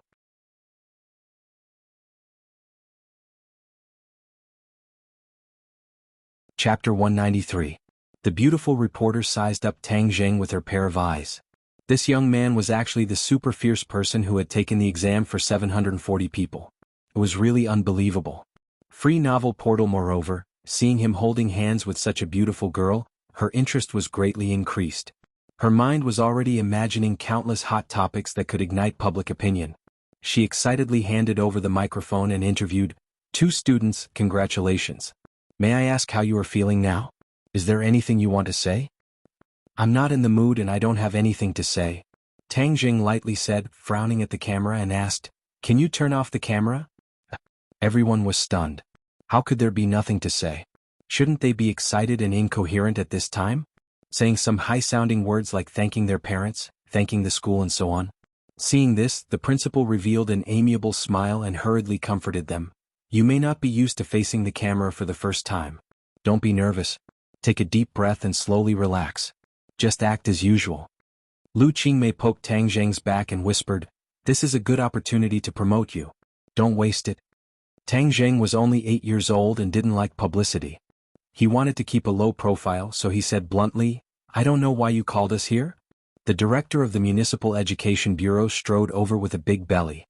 His eyes fell on Tang Zheng and said loudly, "Tang Zheng, you have achieved such good results, so the Municipal Education Bureau and the Municipal TV station are preparing to jointly launch a program to promote you in all aspects. In addition to the normal interview conversations, they will also follow and film your daily life to understand you more comprehensively and make you a business card of Ordinary Balance." Ordinary Balance City had never had a provincial college entrance examination champion. This was undoubtedly the best opportunity to show his face. Of course he wouldn't miss it. The staff of the Education Bureau would be recognized and valued by their superiors.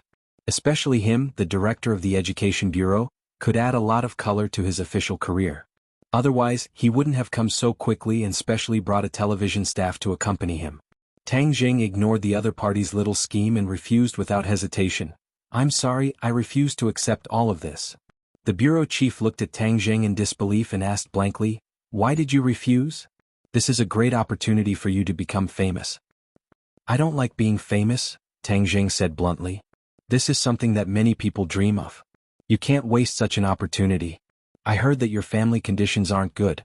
This kind of publicity will be more beneficial to your future life," the director advised anxiously. If Tang Zheng did not cooperate, then this great publicity opportunity would be wasted. Tang Zheng was unmoved. "I don't need this kind of opportunity. If there's nothing else, I'll take my leave first. I'll come back in a few days when I fill in my application form." The bureau chief was stunned. Finally, an impatient look appeared on his face. He asked coldly, "What's with your attitude? We're doing this for your own good, but you're so uncooperative. Don't think that you can be arrogant just because you're the top scorer." "When have I ever been arrogant? I just don't want to be disturbed in my life." Tang Zheng refused to budge an inch. Seeing the strong smell of gunpowder, the principal hurriedly advised, "Student Tang Zheng, the bureau chief is doing this for your own good. You can't waste the leader's good intentions. How much I score is my own business. I really don't need others to worry about me. I also don't like other people telling me what to do and making decisions for me." Tang Zheng did not care about the bureau chief's anger at all. The bureau chief stared at him and said, "If you do this, the consequences will be very serious." Tang Zheng jokingly smiled and said, "What are the serious consequences? You can tell me and let me see what you're capable of." "You." The bureau chief was speechless. He did not expect that Tang Zheng would directly contradict him. The principal had a headache. It was originally a good thing. How did it become like this? He hurriedly said, "Since Tang Zheng doesn't like to be interviewed, then what about student Fang Shishir? You're the second place on the list. We can change the interview to you." The bureau chief thought about it and felt that it was feasible. Moreover, Fang Shishir was a great beauty. It would be even more interesting and attractive. Unexpectedly, Fang Shishir looked at Tang Zheng and then shook her head without hesitation. "I don't want to be interviewed. I also don't like to stand in front of a camera." The two people's reactions were exactly the same. It made everyone else's eyes widen in disbelief. Strange things happened every year, but this year there were especially many. In the past, if someone was the top scorer, they would be bombarded with public opinion. However, this time the top scorer and second place wanted to keep a low profile. Did the sun rise from the west? Lu Qingmei also looked at Tang Zheng and Fang Shishir in astonishment. She did not understand their thoughts at all. She was about to say something to persuade them, but she swallowed her words. She knew that Tang Zheng was a very opinionated person. Since he had already made up his mind, it would be difficult to change it. The leader was very embarrassed. These two students dared to contradict him in front of so many people. How preposterous. He glared at the principal and said, "How do you teach your students? Are the students nowadays so impolite?" The principal's expression was difficult. He stammered, "Young people don't know any better. Please calm down, calm down." Tang Zheng coldly looked at the bureau chief and said, "The college entrance exam is my own business. No matter how many points I get, it has nothing to do with you. You want to use my results to gain benefits for you, right? Sorry, I don't have that obligation." Tang Zheng hit the nail on the head and said what the bureau chief was thinking. The bureau chief was very embarrassed. In the past, the top scorers of the college entrance exam were dragged to this kind of program to support you. but after a few years, how many people would remember them? The most important thing for students is to study and not to be dragged to do publicity. This is putting the cart before the horse. Since you don't understand this, then I don't need to talk to you anymore. Let's go. Tang Jing pulled Fang Shishir and turned to leave, ignoring the room full of stunned people. Stop. If you dare to walk out of this door, then don't even think about going to college. Don't think that you can be arrogant just because you are the top scorers. The bureau chief was furious and unceremoniously threatened. Tang Jing and Fang Shishir stopped and turned around. The leader's face showed a trace of pride and said, "How about it? Do you know how powerful I am now? Your application and future files have to go through the Education Bureau. Without our permission, don't even think about going to college." Tang Jing shrugged his shoulders and said without fear, "Then use all of your methods. I want to see what kind of tricks you can play in the end." Everyone sucked in a breath of cold air. They never thought that Tang Jing would still not compromise at the last moment. "Don't treat me like any other student. Otherwise the one who will regret it will be you," Tang Jing said coldly. "You dare to threaten me? If you think of it as a threat, then take it as a threat," Tang Jing said indifferently.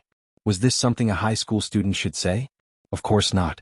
Tang Jing was no longer an ordinary high school student. So they couldn't get used to his attitude.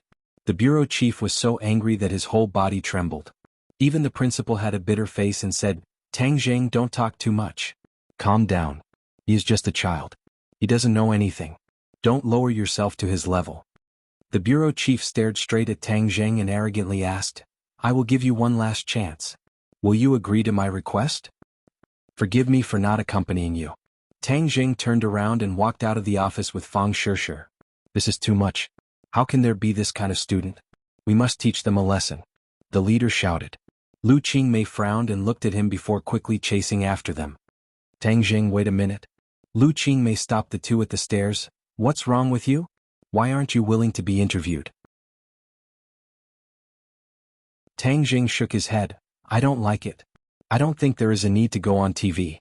I don't like life under the spotlight. You are really different from other people. Other people want to be famous, but you seem to be afraid of being famous." Lu Qingmei shook her head. She couldn't figure him out. Tang Jing nodded and admitted, "I really don't like being famous. Isn't there a saying that people are afraid of being famous and pigs are afraid of being fat? It is better for me to keep a low profile and live longer." Lu Qingmei looked at him thoughtfully and said, "That's good too. Maintaining this humble attitude will help you in the future. You guys go back first. In 2 days, come to the school to fill in your application. Alright, have you thought about what school you want to apply to?" "Yenqing University." "Fang Shishir, what about you?" Fang Shishir said without hesitation, "Me too." Tang Jing looked at her and sighed. She really did as he expected and gave up on the idea of going abroad. "Then you two can still be together in the future. Congratulations." "Thank you, teacher." Fang Shishir was particularly sweet. She held Tang Jing's hand and left the campus. But when Tang Jing walked to Upwind Shishue, he found a lot of reporters with cameras blocking the entrance of the community. He instinctively thought that they were here for him, so he pulled Fang Shishir and hid far away. "Why are these reporters so annoying? They actually blocked the entrance of my house?" Tang Jing frowned. Fang Shishir didn't find it strange and said, "This has always been a tradition. A place that has a college entrance examination top scorer will write about it. It is bound to let the world know about it. We can't fulfill their wishes. Let's go to Xingshi Bar." "Bar?" Fang Shishir's eyes lit up. "I've never been to a place like that. My parents also won't let me go. They say it's too messy." Tang Jing smiled and said, "They're right.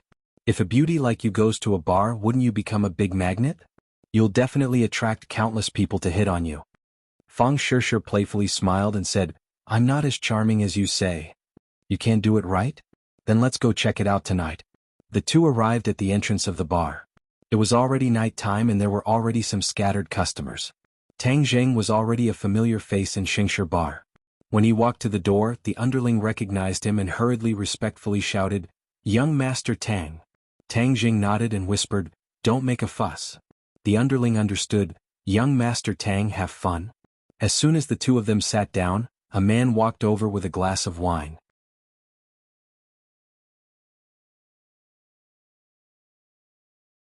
Chapter 194. Tian Chanzi saw Tang Jing and Fang Shishir from afar. He walked over with a glass of wine and asked, "Why are you two here?" Can't we come? Tang Jing asked with a smile. He pointed at a beautiful woman who was winking at Tian Chanzi and said, I heard that you've been very free and unfettered recently. You've been enjoying yourself so much that you've forgotten your home. Little brat, you're deliberately embarrassing me in front of my disciple, right? Tian Chanzi pretended to be angry. Tang Jing laughed. How could that be? You should quickly go over. Otherwise, the beauties over there won't be able to wait any longer and will come over to denounce me. Don't joke around with me. Let me tell you something. After careful consideration today, I've decided to leave ordinary balance in a few days. I want to find out what happened in the past 1,000 years and what's going on with the martial organization. 1,000 years ago, there was no such organization as the martial organization. Tian Chanzi drank a mouthful of wine and became serious. Tang Jing's head sank and he nodded. That's good. Otherwise we'll be in a passive state. That martial organization is too strange. I suspect that something must have happened. Otherwise, they would have already come to find trouble with you. Since they haven't made a move, that means you're safe for the time being. As long as you pay attention to hiding your identity, you won't be in too much trouble. Tian Chanzi analyzed. Tang Jing secretly rejoiced. Fortunately, he rejected the interview today. Otherwise, the media would have bombarded him indiscriminately. It would have been difficult for him not to be exposed. As for what happened to the martial organization, he was also very curious. He also agreed with Tian Chanzi's analysis. There must have been something that caused the martial organization to not come to ordinary balance. Since he was temporarily not in danger, Tian Chanzi naturally did not need to continue staying by his side. Tian Chanzi looked at Fang Shishir and said, Disciple, since you've already reached the 3rd grade refining qi, I'll focus on teaching you spells for the next few days. Once I leave you can practice in peace. Fang Shishir's eyes lit up when she heard about the spell. Thank you, Master. Tian Chanzi, I'm going to learn some new spells during this time, such as ground shrink and sword manipulation, Tang Jing said. No problem. You can indeed learn to shrink the ground now. Even if there is danger in the future, you can also run away quickly, Tian Chanzi agreed. Tang Jing rolled his eyes and said, Can't you say something nice about me? Running away when you can't win? You're making me look like a deserter. Little brat, don't blame me for not reminding you. Sometimes you're too stubborn. Running away when you can't win is not a shameful thing. Preserving your life is your greatest skill. Tian Chanzi warned. Tang Jing couldn't help but remember the battles he experienced. Sometimes he was too impulsive. It seemed that he needed to change his strategy. Without Tian Chanzi by his side, if he couldn't win, he would just run away. As for the sword manipulation technique, you haven't reached the 1st grade foundation establishment. You can't learn it. I can't learn it now, but maybe I can learn it in the future. Moreover, once you leave, I don't know when I'll be able to see you again. So I have to prepare for a rainy day. Tian Chanzi laughed involuntarily. Little brat, you're too scheming. Okay, I'll teach it to you. Although your ancient clear heaven scroll is good, it's only a pure mental cultivation method. It doesn't have the corresponding spells to support it. It's really a pity. Since the ancient clear heaven scroll is a pity, then why did you fight to the death with the Yin demons? Tang Jing said in a bad mood. Tian Chanzi blew his beard and glared at him, saying, What do you know? Mental cultivation methods are the foundation of all spells. The better the mental cultivation method, the faster your cultivation progress. Then you have to supplement it with all kinds of spells. Only like this can you truly improve your fighting strength. Tang Jing obviously knew that the ancient clear heaven scroll was extraordinary, but he always felt that it was only a set of mental cultivation methods. Without the corresponding spells, it was like a person with only one leg. He always felt that half of it was missing. He suddenly had an idea and asked, Tian Chanzi, don't tell me there isn't a set of overall spells? Tian Chanzi shook his head. There are many spells in the world. How could there be someone who could collect all the spells? This project isn't just ordinary vast, but it also isn't necessary. However, every sect has their own spells. Many spells are similar, but their power is not the same. Tang Jing said regretfully, That's really a pity. Could it be that in the future when my power is enough, but I don't have the corresponding spells to cultivate? Wouldn't that be too much of a pity? You little brat, don't be too greedy. I've already passed on my sect's most powerful outer heaven flying immortal sword technique to you. What are you still not satisfied with? This is my sect's most powerful attack spell. As long as you cultivate it to its peak, its power will definitely not be something you can imagine.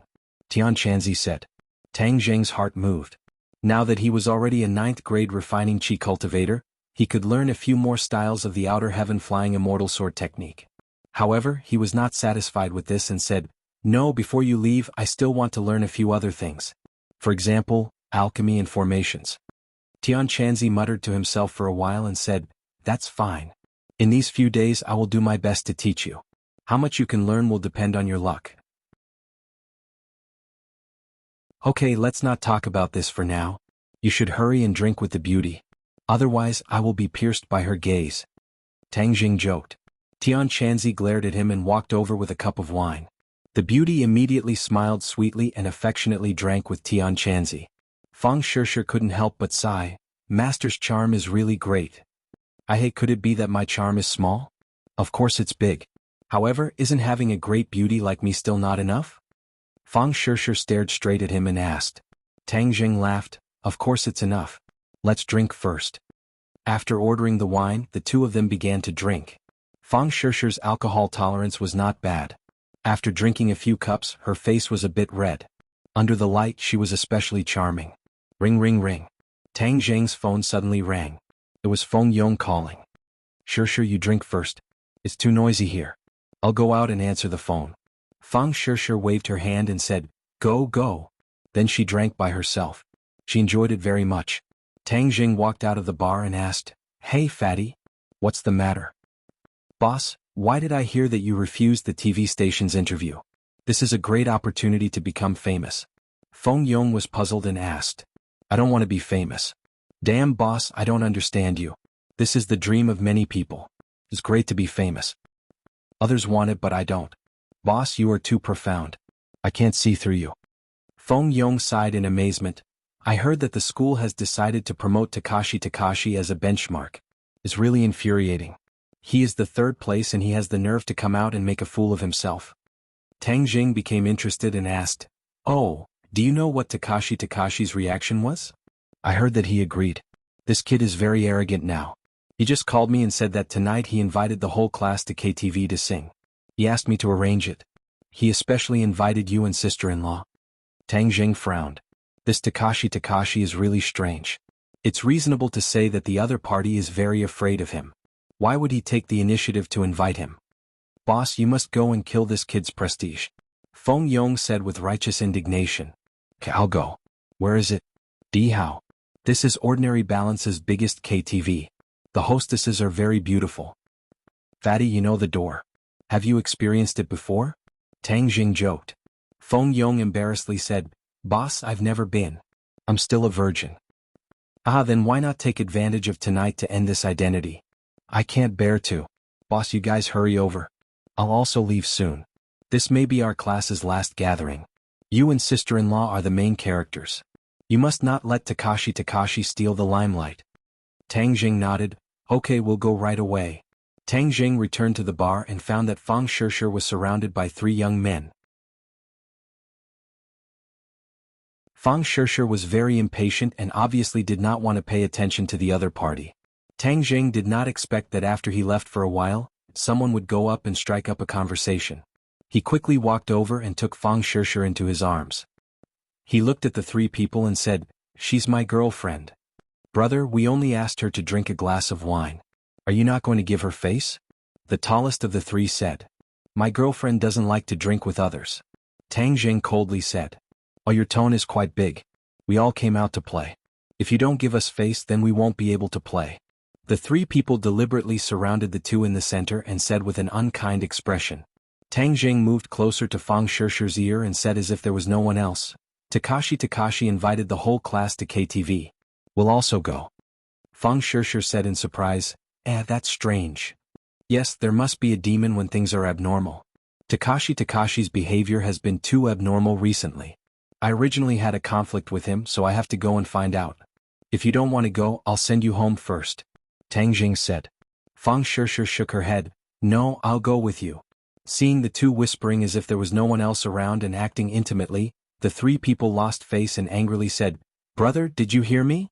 Drink this glass of wine or don't even think about leaving here."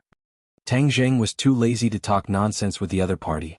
He grabbed the wine bottle and fiercely hit the other party's head. Bang, the wine bottle shattered and the wine spilled all over the other party's face.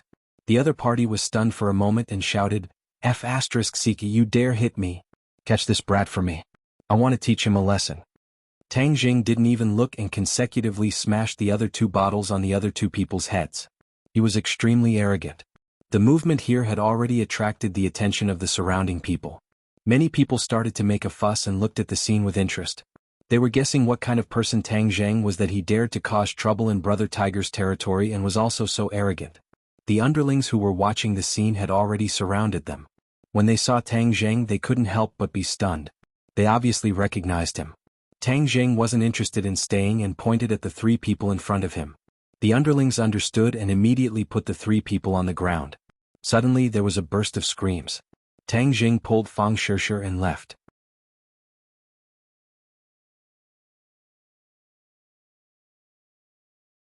Chapter 195.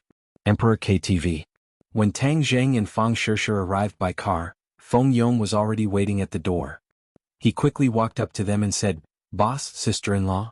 Tang Jing asked, "Where's Takashi?" "He just sent a few classmates to a private room." Feng Yong said, "Boss, it's up to you tonight. This brat is so arrogant. I don't like him." He had been bullied by Takashi before, so of course he didn't have a good impression of Takashi. Tang Zheng still remembered that when he first entered the Hell class, he was almost drenched by Takashi. Later, because of Yi Dingdang, he taught him a lesson.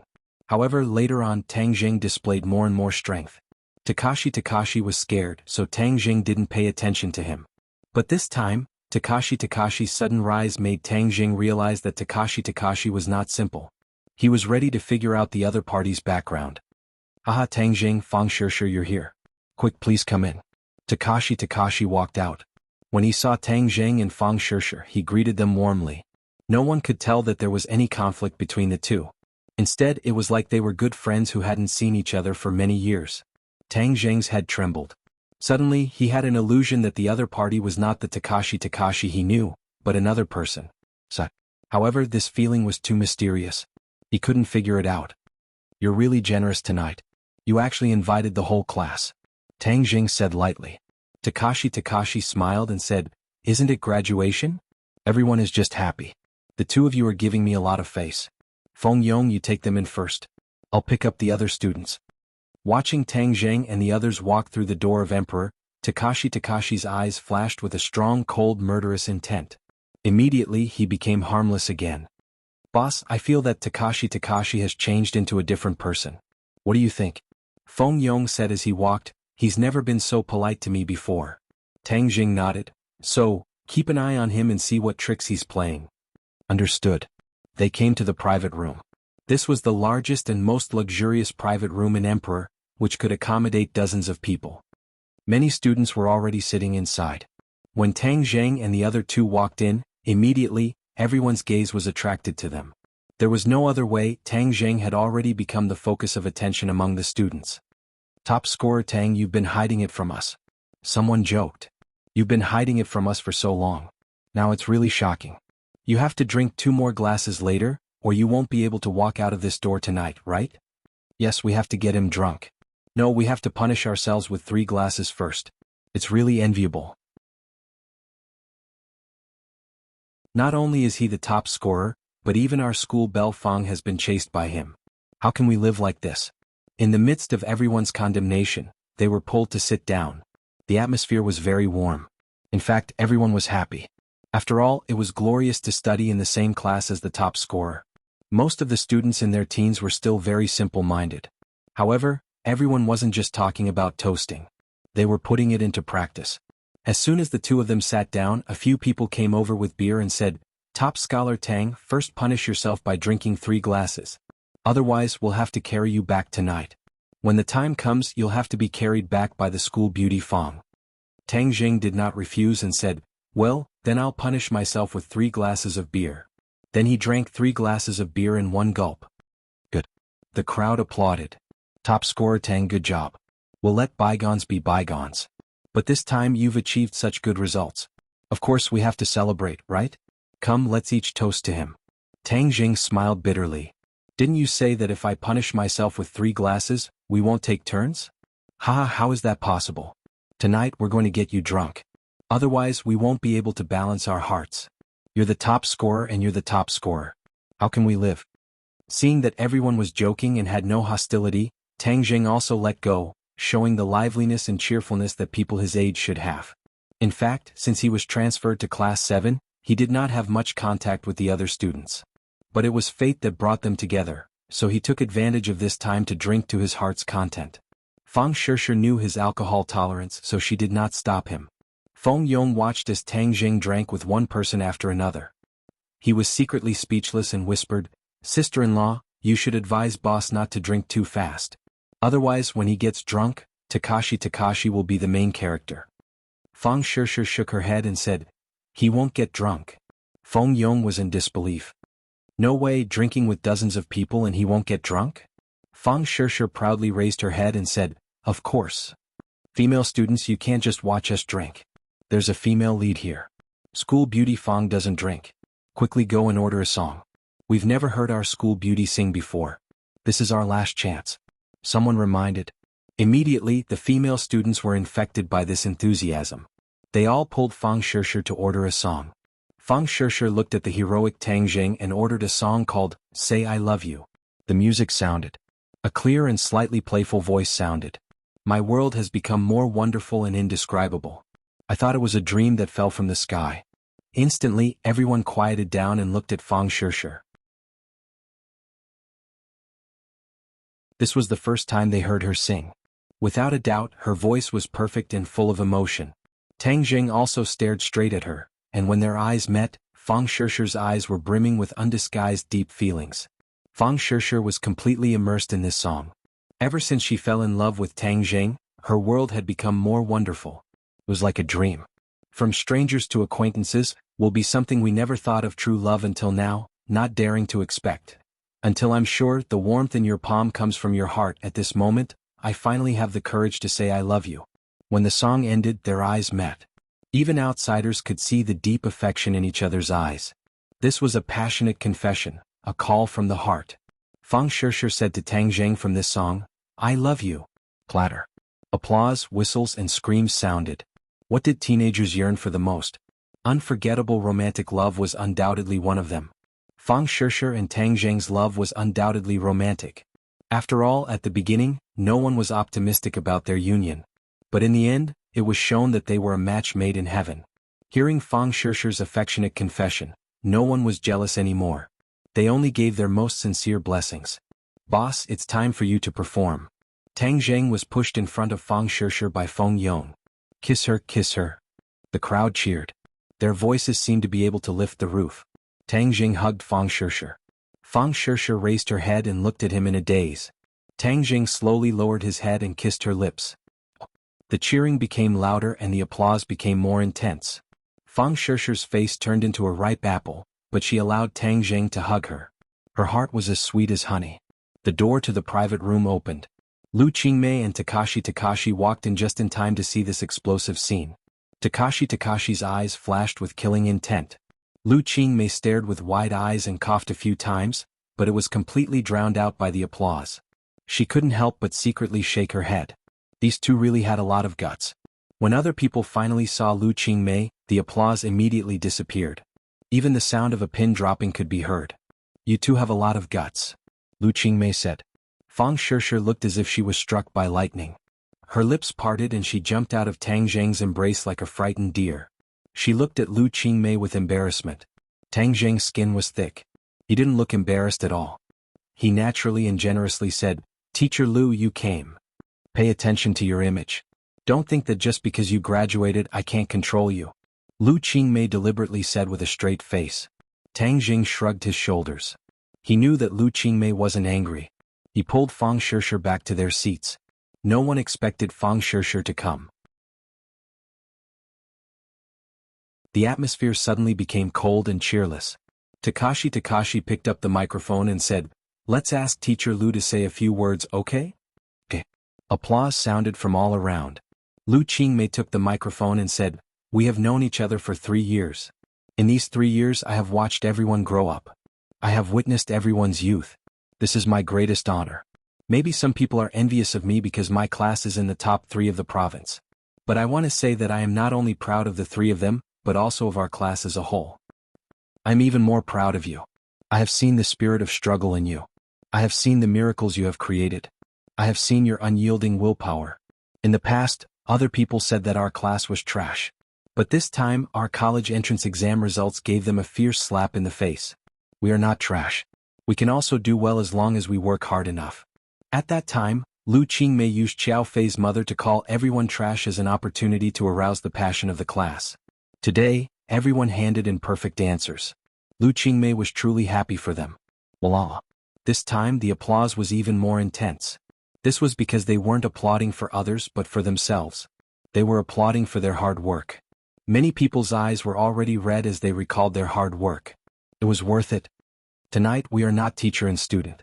We are friends. Everyone drink to your heart's content and have fun. Lu Qingmei put down the microphone and sat next to Tang Zheng. Tang Zheng gave him a thumbs up and praised, "Well said." Lu Qingmei glanced at him and said, "Of course." Tang Zheng had never seen this little cheeky side of her. He couldn't help but stare blankly for a moment before asking in a low voice, "I heard that the school is preparing to promote Takashi? Yes. You and Fang Shishir aren't willing to show their faces in public. But the school still wants to set up a role model. Of course this spot will fall on his head. This time, Takashi did so well. Aren't you surprised?" Lu Qingmei wrinkled her eyebrows and said, "I am a bit surprised. But with you as a precedent it doesn't seem to be that surprising." Tang Jing bitterly smiled. He who was the last in the class became the top scorer. It seemed that Takashi, who was the third in the class, wasn't too strange. At this time, Takashi walked over with a glass of wine.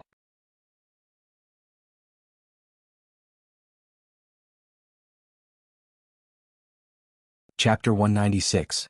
Teacher Lu, let me give you a toast. Takashi raised his glass and said. Lu Qingmei took the glass and said, Takashi, congratulations to you this time. Before, everyone was wrong about you. Takashi did not mind and said, everyone has times when they are wrong. Moreover, the reason why I am able to obtain today's results is all because of Teacher Lu's teachings. Tang Jing calmly listened to the conversation. Takashi had changed from his usual domineering self to a refined and courteous one. It was as if he was a completely different person. The two people lightly clinked their glasses and drank the wine in one gulp. Then Takashi filled Tang Jing's glass with wine and said, Tang Jing, the two of us had some misunderstandings before. I hope that after drinking this glass of wine, we can forget about it. How about it? Everyone looked over and heard Takashi's words. Many people secretly nodded their heads. Takashi's attitude was truly admirable. Many people had already changed their attitude towards him. Tang Jing calmly looked at his eyes. He wanted to find some clues from his swollen eyes, but in the end, he discovered that it was all in vain. Tang Jing raised his glass and said, I also hope that everyone can live in harmony. After drinking this glass of wine, Takashi walked away and mingled with the others. Gradually he became the main character. Feng Yong angrily said, Boss, no circle plus. To be able to make him so glorious, you should be the center of attention. Tang Jing stopped Feng Yong and said, It's fine. Lu Qingmei praised, they were originally classmates. What kind of hatred could there be?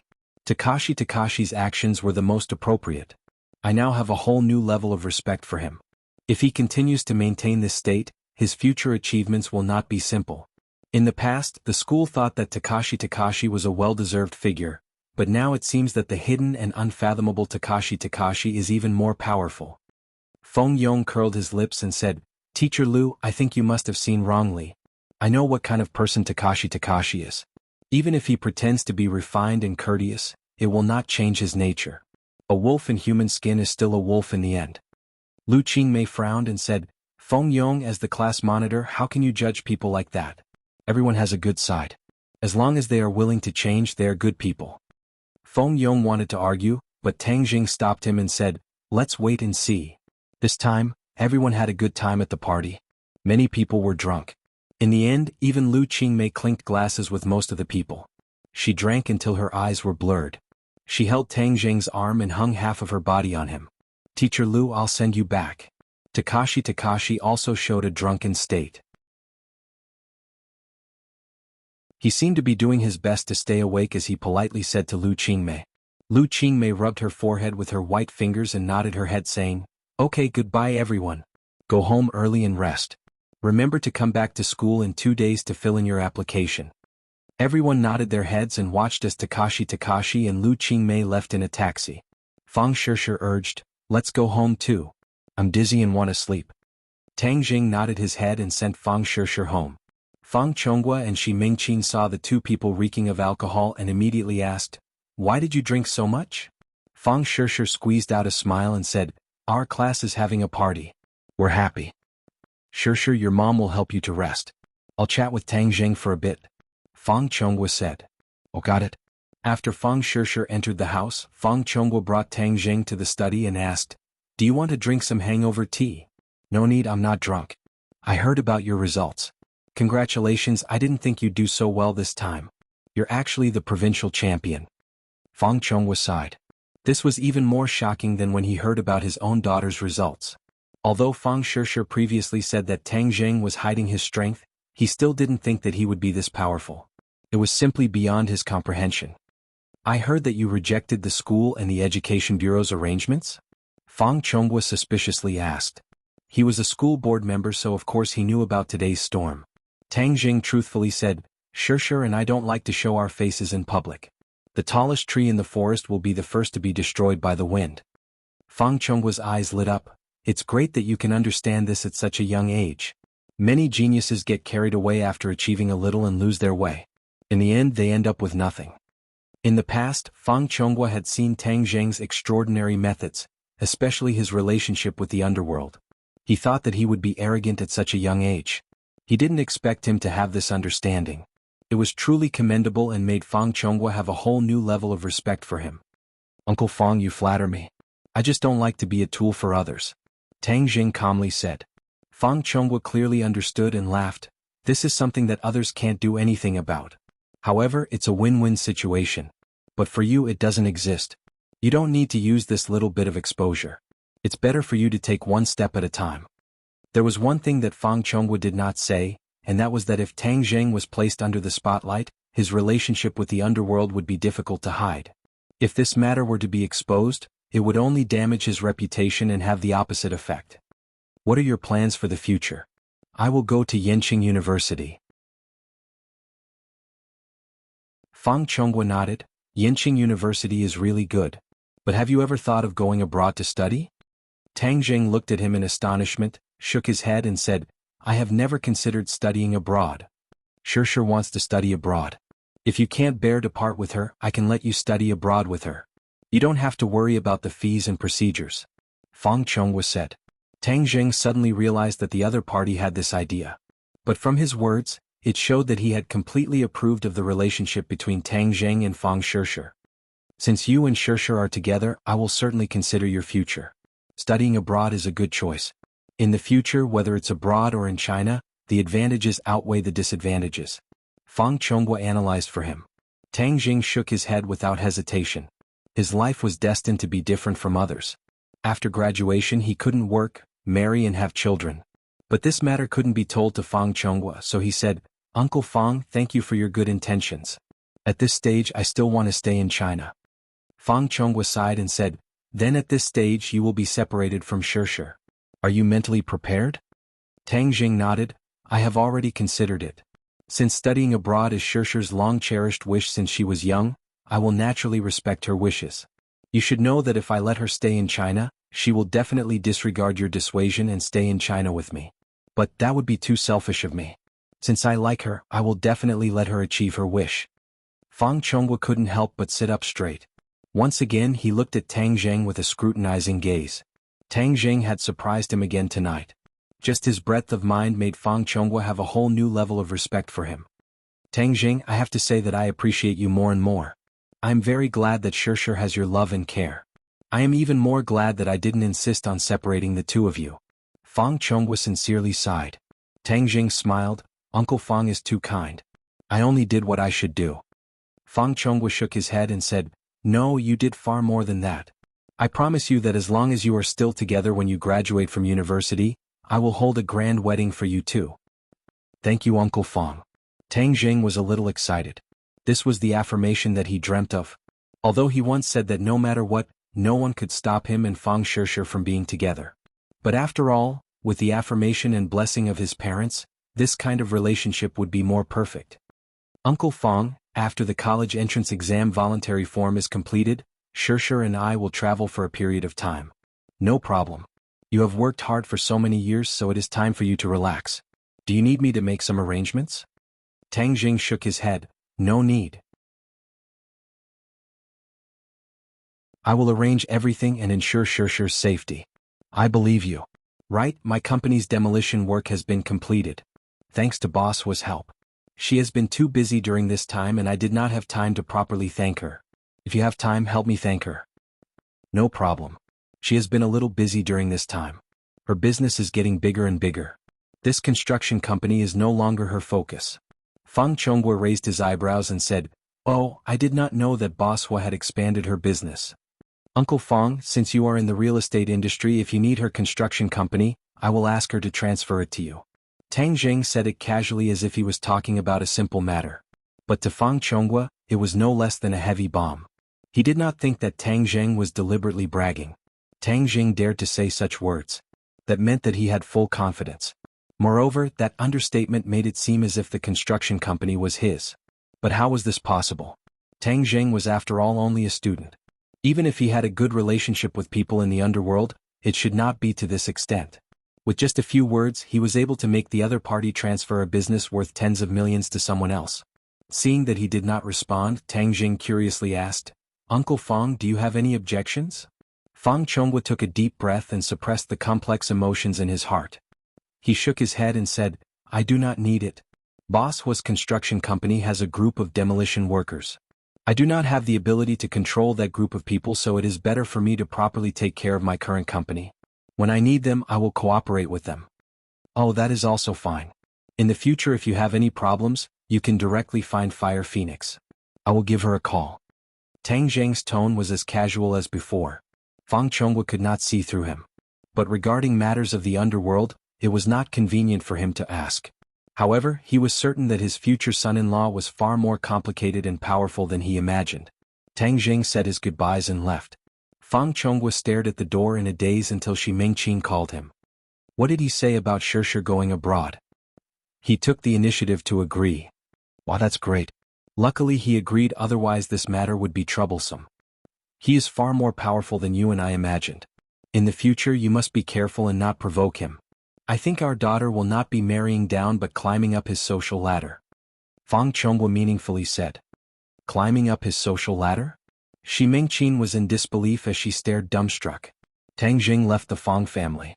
In his heart, the scene of Takashi sending Lu Qingmei home flashed. His heart suddenly felt a trace of unease.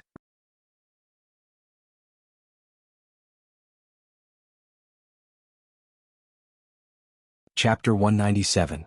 This feeling of uneasiness was getting stronger and stronger, which made Tang Jing upset. He frowned and looked in the direction of Lu Qingmei's house. Under the dark night sky, of course he couldn't see the situation there. However, in order to calm the uneasiness in his heart, he decided to take a look. A moment later he came downstairs of Lu Qingmei's house.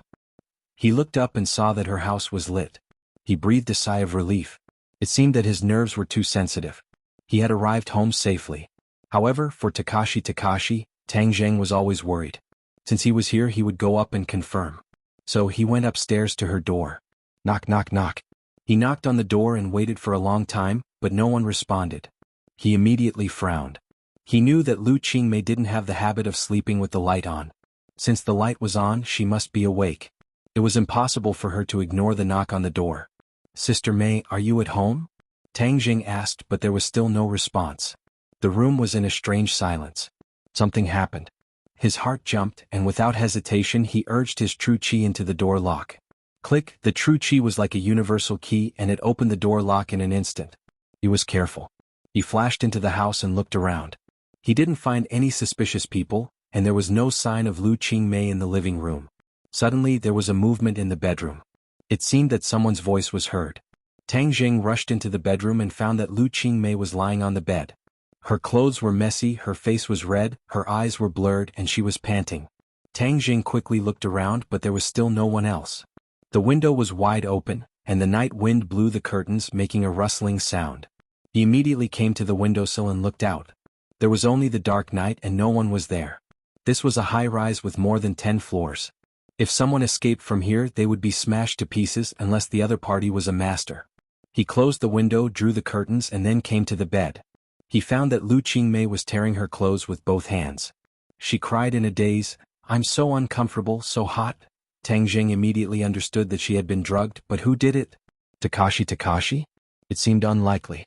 How could Gao Daji, that three-legged cat, jump down from such a high floor? Wasn't that looking for death? But who else could it be except him? Tang Jing was confused, but no matter who it was, he must have jumped out of the window, so it must be an expert. When did an expert thief come to ordinary balance? Lu Qingmei's moans interrupted his thoughts. The ice goddess had completely melted, becoming passionate like fire. Tang Jing quickly supported her and prepared to dispel the drug, but Lu Qingmei immediately wrapped her arms around his neck and pressed her towering chest tightly against his chest. She breathed out, stretched her neck, and pressed her lips on Tang Jing's mouth. The gentle touch made Tang Jing's mind ripple. There was no doubt that Lu Qingmei was a very seductive woman, especially her almost mature body, which was very different from Fang Shirshir. She was more flirtatious and could stir the fire in a man's heart. In any case, Tang Jing's fire was stirred up, and the pure yang energy began to stir again. The true qi was restless and it was almost boiling in his meridians. This fragrance made him suffer unspeakably. He used all his willpower to suppress his desire, and then wanted to break away from her, but he was careless and Lu Qingmei broke through his defense. A fragrant little tongue drilled into his mouth, wantonly demanding. There was no doubt that Lu Qingmei took the initiative, and this temptation was too difficult to resist. The defense that Tang Jing had just established collapsed in an instant. His hands couldn't help but hug her waist and then all the way up, climbing the 2 peaks. He had seen the soul-stirring charm of these 2 peaks with his own eyes. Now that his hands were covering them, it was difficult for him to grasp them. Lu Qingmei felt his response and became even more enthusiastic. One of her hands reached down and grabbed Tang Jing's lower body. Tang Jing quivered and suddenly woke up. What am I doing? Taking advantage of other people's difficulties? Am I still human? He hurriedly pushed Lu Qingmei away and found that her cheeks were red, and her eyes were almost dripping with water. Desire had completely occupied her mind. Tang Jing quickly used his true qi to force the drug out of her body. Lu Qingmei was very uncooperative and entangled with him, testing his restraint. After a while, Tang Jing had to stop using his true qi because he found that it was in vain. His true qi could not force the drug out of her body. Instead, it stimulated the drug, making Lu Qingmei's reaction more intense. Her whole body was hot as if she was going to burn. She tore her clothes violently. In an instant, her clothes were torn, revealing the black bra inside. I'm so uncomfortable, Tang Jing, save me. Lu Qingmei whispered. Tang Jing was shocked. She was still conscious and recognized him, so he quickly patted her cheek and cried, Sister Mei, I'm here, don't be afraid. She immediately grabbed Tang Jing's hand, and like a soft water snake, she wrapped her legs around Tang Jing's waist, making him unable to move. Tang Jing did not know whether to laugh or cry. She had not regained her consciousness and only subconsciously called out his name. Perhaps the last time he saved her from Song Donghua's hands, he left a shadow in her subconscious, making her subconsciously seek his help when she was in danger. However, Tang Jing was helpless this time. He was unable to force the drug out of her body. If he did not treat her, she would be tortured to death by the strong drug. In fact, the antidote was very simple. If he had a relationship with her, everything would be solved. Although Tian Chanzi had instigated him countless times to take down Lu Qingmei, he would occasionally have this idea. But facing the current Lu Qingmei, he hesitated because she was under the control of the drug and not out of her own free will. Lu Qingmei had already untied her bra, and 2 peaks stood in front of him. She was only left with a small pair of underwear. Her alluring body was unreservedly displayed in front of him. Her skin was suffused with a layer of attractive rosy luster. No matter which man faced this kind of temptation, they would be beastly. Tang Jing was also in a dilemma. To do it or not to do it? If he did not do it, then Lu Qingmei's life would be in danger. If he did it, then he would be taking advantage of her. When Lu Qingmei woke up, what would he do? How would he face her? Lu Qingmei did not give him any chance to think. While shouting for Tang Jing to hug her, she also sent her lips forward. Her hands began to tear apart Tang Jing's clothes. The Zhen Qi in Tang Jing's body was completely mobilized. It was like a wild horse galloping in his body, and the pure yang power completely erupted. Lu Qingmei had a mysterious yin body, which was more suitable for him than Fang Shishi's physique. The two were in such close contact, which was a fatal temptation to the pure yang power in Tang Zheng's body. The flower thief would never have thought that his prey would finally fall into the hands of Tang Zheng. Such a great beauty had been taken advantage of by Tang Zheng. Tang Zheng made up his mind to save her. Even if she woke up and wanted to kill him, that would be a matter for the future. Compared to her life, even if she blamed him for a lifetime, he would not complain. Tang Zheng, hold on tight. Lu Qingmei continued. Tang Zheng's heart moved. She shouted as if she was awake, or was she actually interested in him? He shook his head, abandoned these absurd thoughts, and hugged her body tightly. His hands began to wander around her body. Suddenly, her breathing became louder, and the two were tightly entwined together. Lu Qingmei's body did not have a trace of excess fat, and her skin was as delicate as a piece of porcelain. When Tang Zheng removed her last bit of clothing, the two were naked. Lu Qingmei could not wait to ride on his body, letting out a cry of pain, and her eyebrows could not help but wrinkle. Tang Zheng was shocked. She was actually a virgin. He originally thought that at her age she should have had a boyfriend, but he did not expect that Tang Zheng was her first man. Tang Zheng felt guilty. He hugged her waist, wanting to be gentler with her, but she did not give him the chance. She crazily moved, as if this was the only way to dispel the desire in her heart. Pain and happiness were the most realistic portrayal of her at this moment. She was like a volcano, and the energy that she had accumulated in the past erupted at this moment. The enthusiasm released made Tang Zheng a little surprised. Tang Zheng gradually immersed himself in this wonderful state, and he clearly felt the continuous pure yin energy passing into his body from the place where the two were connected, and finally hovering in his dantian. This time there was too much pure yin energy, and it was not completely neutralized with his pure yang energy. There was actually a part of it left. This was something that had never happened before. Tang Zheng looked at everything in surprise, not knowing what would happen next. In fact, this moment did not allow him to think. The strong stimulation had already made his body and mind fall into it. He turned over and pressed Lu Qingmei under his body, taking control of the situation. Lu Qingmei hugged his broad and advantageous shoulders, opened her mouth wide and moaned to her heart's content, completely filling the room. Dozens of minutes later, in the midst of the two people's high-pitched cries, everything returned to calm. Tang Zheng felt an even more powerful pure yin energy enter his dantian, and finally hovered above his dantian and became motionless. This was the purest pure yin energy. If his pure yang energy erupted in the future, then he could use this pure yin energy to balance it. This surprise was too big, causing Tang Zheng to go wild with joy. Tian Chanzi was really right. Her physique is far more suitable for me than Shishi.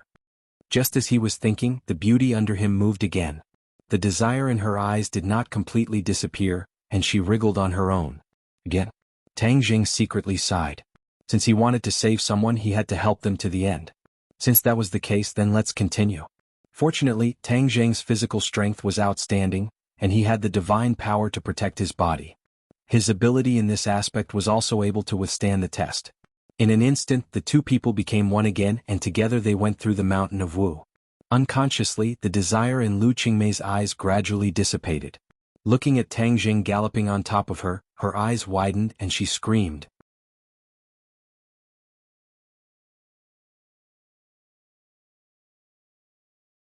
Chapter 198. Lu Qingmei screamed and stared blankly at Tang Zheng, who was on top of her. Fairy Search, download novel for free. Tang Zheng was shocked, took a deep breath, and immediately stopped moving. He was almost scared to impotence. Tang Zheng, what are you doing? Lu Qingmei took a long time to calm down and asked in shock. Tang Zheng was speechless. He didn't realize that Lu Qingmei had regained her consciousness, so he looked at her blankly and didn't know what to do. Tears came out of Lu Qingmei's eyes. She clearly felt that there was something more in her body. Of course she knew what it was. Moreover, the tearing pain in her lower body and the tide-like pleasure were so clear that they reached the deepest part of her heart. Sister Mei, I'm saving you. After a long time, Tang Zheng said with a thick face. Saving me? Lu Qingmei's voice involuntarily raised a few octaves and her eyes were burning. Is this how you save people? Hurry up and get off of me. With that, she wanted to push Tang Zheng with her hand, but found that her body was sore and weak. Tang Zheng resentfully got off her body. Lu Qingmei saw the tall little guy at close range and quickly covered her eyes with the quilt. Her heart was in a mess. What was going on? Didn't she attend the party and then be sent home by Takashi? Then Takashi left. She couldn't remember what happened after that. When she woke up, she found that Tang Zheng was doing that kind of thing with her. The ice goddess was about to collapse. What was going on? Sister May, listen to me. I'm really saving you. It's not what you think. Tang Zheng explained earnestly. If this matter is not explained clearly, it will be very troublesome. Lu Qingmei glanced at him and found that he was naked. She quickly shouted, "Put on your clothes quickly." Tang Zheng was helpless and quickly put on his clothes. However, his shirt was torn open by Lu Qingmei. Even if he put it on, his hard chest was exposed. Seeing that Tang Zheng had finally covered his important parts, Lu Qingmei wrapped herself in the blanket, then stared at him and asked, "Tang Zheng, I was so good to you in vain, but you did such a beastly thing. Are you worthy of me?" Tang Zheng complained incessantly. "How have I wronged you? If I had wronged you, I wouldn't have specially come to see you." Therefore he hurriedly explained, "Sister May, listen to me. It's not what you think. I sent Shirshir home and felt a little uneasy, so I came to see you. I didn't expect that no one would answer when I knocked, so I broke the door open and came in. I found you lying on the bed drugged. Then you took the opportunity to do that kind of thing to me, didn't you? Tang Zheng, I really misjudged you." Lu Qingmei's tears still couldn't stop flowing like broken pearls. Tang Zheng quickly shook his head and denied, "No, I wanted to save you, but I couldn't get rid of the drug in your body, and the situation was urgent. If I didn't take action, you would definitely be tortured to death by the drug. In order to save you, I did that kind of thing. Do you think I will believe you? Why didn't you send me to the hospital? I think you have ulterior motives." Lu Qingmei choked and said. Tang Zheng couldn't defend himself. He couldn't say that he was a cultivator and could accurately judge her physical condition, not to mention that Lu Qingmei was an ordinary person. Even if he said it, she didn't know what the identity of a cultivator was. "You have nothing to say, right? If I really wanted to take advantage of you, why didn't I do it when I slept in the same bed with you before? Why would I wait until now?" Tang Zheng was at his wit's end and could only say this. Lu Qingmei was suddenly startled, remembering her previous intimate actions with Tang Zheng. It was indeed as he said, the last time she was rescued, she took the initiative to sleep in the same bed with him, and he was very obedient and didn't act unruly at all. But the key was that this time it really happened and facts spoke louder than words. "Since you keep saying that I was drugged, did you catch the person who drugged me?" Lu Qingmei asked again. Tang Zheng shook his head. "No, he should have escaped through the window." Lu Qingmei glanced at the window and said, "This is a 10-story building. Is that person an idiot? Isn't he afraid of falling to pieces if he jumped down? A powerful person jumped down, nothing will happen." Tang Zheng said truthfully. "Lying to me. How could anyone do it?" Lu Qingmei obviously didn't believe him. Tang Zheng had no choice but to simply walk to the window. Lu Qingmei was shocked and asked, "What are you doing? Since you say that no one can do it, then I'll do it for you." Tang Zheng opened the window and jumped down. Lu Qingmei was stunned for a moment. The cold wind blew in from the window, making her shiver. Suddenly she screamed and couldn't wait to rush from the bed to the window, shouting, Tang Zheng, whoosh!" Tang Zheng jumped in through the window again, unharmed, but in the next moment he was stunned and stared straight at Lu Qingmei. When she rushed out of bed, she was actually naked. Although he had seen it many times just now, it was still very tempting to see it now. Lu Qingmei followed his gaze and immediately saw her naked appearance. She screamed again and subconsciously kicked at Tang Zheng. The pain of having her melon broken and being tormented by Tang Zheng was not light. She couldn't stand on one foot and fell to the side. Tang Zheng's eyes were sharp and his hands were fast. He caught her, but his hands covered her towering breasts. Time seemed to stop at this moment. The two people who were so close looked at each other, staring at each other. "You beast." Lu Qingmei finally reacted and threw a slap. Tang Zheng ducked and dodged, but his face was almost pressed against her breasts. His posture was even more ambiguous. Lu Qingmei was embarrassed and angry. She shouted, "Tang Zheng, you beast." She raised her leg and kicked at Tang Zheng's lower body. Tang Zheng's body trembled. How could he let her succeed? Otherwise, he would lose his little brother, and there would be no hope for his sexual happiness for the rest of his life. Tang Zheng's movements were very fast as he grabbed onto her slender and beautiful legs. At this moment, the two of them were in an even more ambiguous position. One of Tang Zheng's hands went under her ribs and held onto her chest, while the other hand grabbed onto one of her legs that was raised up high. Her body was unreservedly displayed in front of him, especially that mysterious triangular area that was clearly visible. Lu Qingmei felt that she really wanted to find a hole to hide in. She had lived for more than 20 years since she was young, and she had never been so humiliated and suffered such a loss. Seeing Tang Jing's eyes on her, she quickly roared, "Tang Jing, let me go quickly or I will kill you." Seeing that she wanted to kill him, Tang Jing certainly couldn't let her go. He said, "Sister Mei, if you promise me to calm down and listen to me, I will let you go." "I don't want to listen to your quibble." Lu Qingmei flatly denied. "Then I don't dare to let go. Let's explain it this way. You listen to me and see if it makes sense." Tang Jing didn't care about this ambiguous posture and the tempting scenery in front of him. He took a deep breath and tried to suppress the restless flame in his body. He said in a deep voice, "You just saw me jump out of the window, but I was unscathed. Since I can do it, naturally there are others who can do it. So this is really a misunderstanding. Someone else wanted to harm you, but I happened to run away." "Quibble, then why did you come to my house? Didn't I explain it just now? I felt uneasy after I left Shursher's house. To tell you the truth, I was worried that Takashi would send you home. I was worried that he would do something bad to you, so I came to see." Lu Qingmei blushed. "You dare to question Takashi. This time it was clearly you who did such a thing. I think you are not as good as Takashi. Sister Mei, calm down. Let's think about who drugged you. Of course it was you. Who else? Where is Takashi? He took me home and left. Don't frame others." Lu Qingmei said angrily. "He left." Tang Jing wrinkled his eyebrows. This time the situation was too strange. Even if it was a flower thief, why did he have to take action against her tonight? In short, there were too many things that Tang Jing could not understand.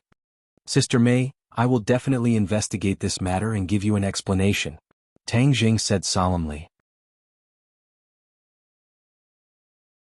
Lu Qingmei looked at the ambiguous posture between the two and angrily said, "What investigation? It is clearly you who did the bad thing. Quickly let go of me. Otherwise I will bite my tongue and commit suicide. I will no longer be insulted by you." Seeing Lu Qingmei's determined look, Tang Jing was afraid that she would do something drastic. He quickly let go of his hand and stepped back. He sincerely said, "Sister Mei, please believe me. This time I really did this to save you. You took advantage of me and still made up such a grand reason. Do you think I am a fool? Do you think I will believe it?" Lu Qingmei said while gnashing her teeth. Tang Jing secretly sighed and said, "Whether you believe it or not, I have no other choice. The only thing I can do is to catch the real flower thief as soon as possible." "You are the biggest flower thief. You still have the nerve to say that you want to catch others. This is really a thief crying thief." Tang Jing was helpless and said, "Since you think so, then I have nothing to say. What do you want to do? Do you want to sue me for rape?" "Yes, this is rape. You're already 18 years old. You have to pay the price," Lu Qingmei fiercely said. "Do you want me to go to jail?" Lu Qingmei froze for a moment. Her heart was in a mess. She did not know what to do. Tang Jing once saved her from Song Donghua's hands. Moreover, their relationship was getting better and better. She never thought that there would be a day like this. For a moment she did not know how to face it. Seeing that she did not say a word, Tang Jing was relieved and said, "Sister Mei, no matter what you think, please give me some time. Let me investigate clearly and I will give you an explanation." Lu Qingmei looked at him with burning eyes. She clenched her teeth and her eyes kept changing. After a long time she coldly said, "I do not need your explanation. I just want you to disappear from my life. Disappear forever."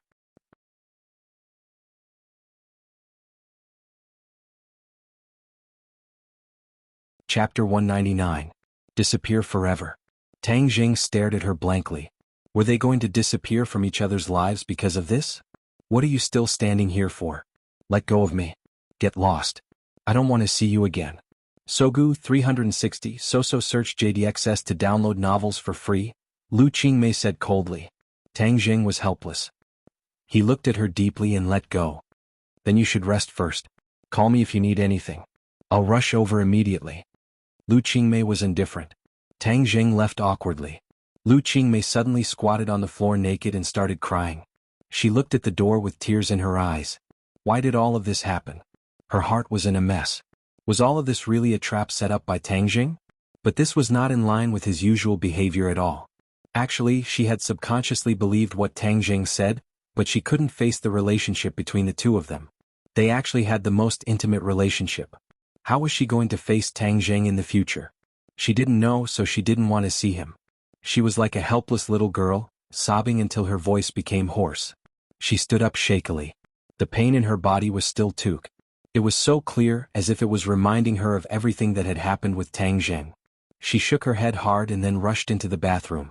She let the cold water pour down, but it couldn't wash away this matter. Things couldn't go back to square one. I have to leave here. I don't want to see Tang Zheng again. She clenched her teeth and made a decision. She used to treat Tang Zheng as her very close little brother, but now it seemed that it was only a short relationship.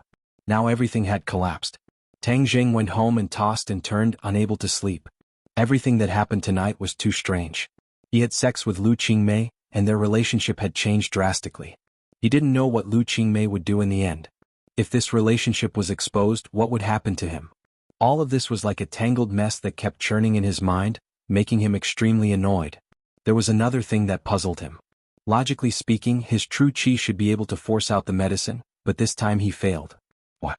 He tossed and turned, unable to sleep the entire night. Little Zheng, it's time to eat breakfast. Grandfather knocked on the door and shouted. Tang Zheng got up and asked casually, Grandpa, how's the business at the acquisition center these days? Tang Dahai smiled. Business is very good. Everyone is very grateful to you. By the way, when I came back yesterday, I saw a lot of people blocking the entrance of the neighborhood. I don't know what happened.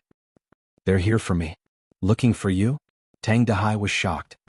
Grandpa, I haven't had the time to tell you something. My college entrance exam results are out. Tang Dahai put down his chopsticks and asked nervously, how was the exam? 740 points, first in the province. Tang Dahai was dumbfounded. First in the province? Is that true? Seeing Tang Zheng nod, Tang Dahai cried with joy. The heavens have eyes. You've worked so hard for so many years and you finally reaped the rewards. Top scorer in the past, you could have been a big official. Tang Zheng laughed. Grandpa, that was in the past. Now I can only go to a good university. Same. Those reporters want to interview you? Yes, but I don't want to pay attention to them. I like a quiet life. Tang Dahai thought for a moment and said, well, we're children from poor families. There's no need to go on TV. It's best to go to school. But I want to tell this good news to my old friends and let them be happy. After breakfast, Tang Zheng couldn't wait to find Tian Chanzi. Hey kid, what did you do last night? Tian Chanzi stared at him and asked curiously. Tang Zheng was startled. How did Tian Chanzi know that he did something unusual last night? It stands to reason that his cultivation hasn't broken through, so Tian Chanzi shouldn't have discovered anything strange. Kid, you still want to hide it from me? The pure yang energy in your body is so quiet. This is rare. Something must have happened last night. Tian Chanzi said with certainty. Tang Zheng suddenly realized that the pure yang energy had been exposed. Last night, he had absorbed a large amount of pure yin energy, and now there was still a portion of it hovering in his dantian, so the pure yang energy was naturally well behaved. Did you absorb enough pure yin energy from somewhere? Tian Chanzi guessed, and it could be said that he saw blood. Tang Zheng was a little embarrassed. Tian Chanzi's eyes lit up and he laughed. Haha kid, you didn't really take Lu Qingmei, did you? Tang Zheng said with a wry smile. Lower your voice. Do you want everyone to know? Tian Chanzi patted his shoulder and praised. Hey, you finally understand. It seems that I didn't advise you so many times in vain. There is a huge difference between a profound yin body and a pure yin body. No wonder your pure yang energy was suppressed. Let me tell you, at least for a short time, your pure yang energy won't cause any trouble. Tang Zheng said with surprise. Really? Of course, this time your harvest is not small. Not bad, you can be taught. Work harder. When you see that girl Yi Ding Dang again, you can also take her down. That would be perfect. Tian Chanzi said. Tang Zheng rolled his eyes and said, if Shirshir knew you said that, she would definitely not want to recognize you as her master. Tian Chanzi was not afraid of his threat and said, how could my disciple deceive his master and destroy his ancestors for such a trivial matter? Why don't you quickly tell me what happened last night? How did you suddenly become enlightened? This is not your style. Tian Chanzi and Tang Zheng had been together for a long time, so he still understood him very well.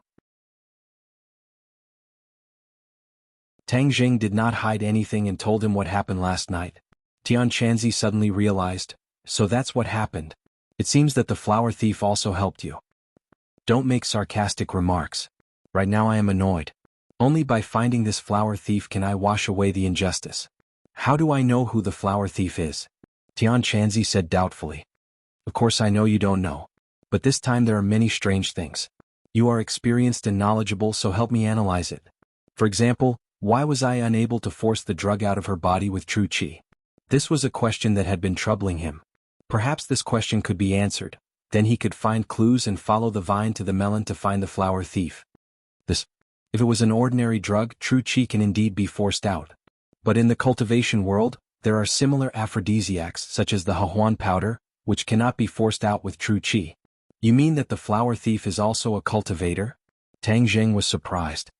9 out of 10, otherwise if he jumped from that building he would have been smashed to pieces. This point also shows that the other party is a master. But I can be sure that this person's cultivation is not very good. Otherwise he would not have been scared away by you. Boy, you took advantage of him, hee. Tian Chanzi obviously did not have much hostility towards this flower thief.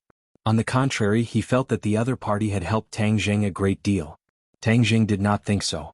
Although he did take advantage of the situation, his relationship with Lu Qingmei was not something he wanted to see.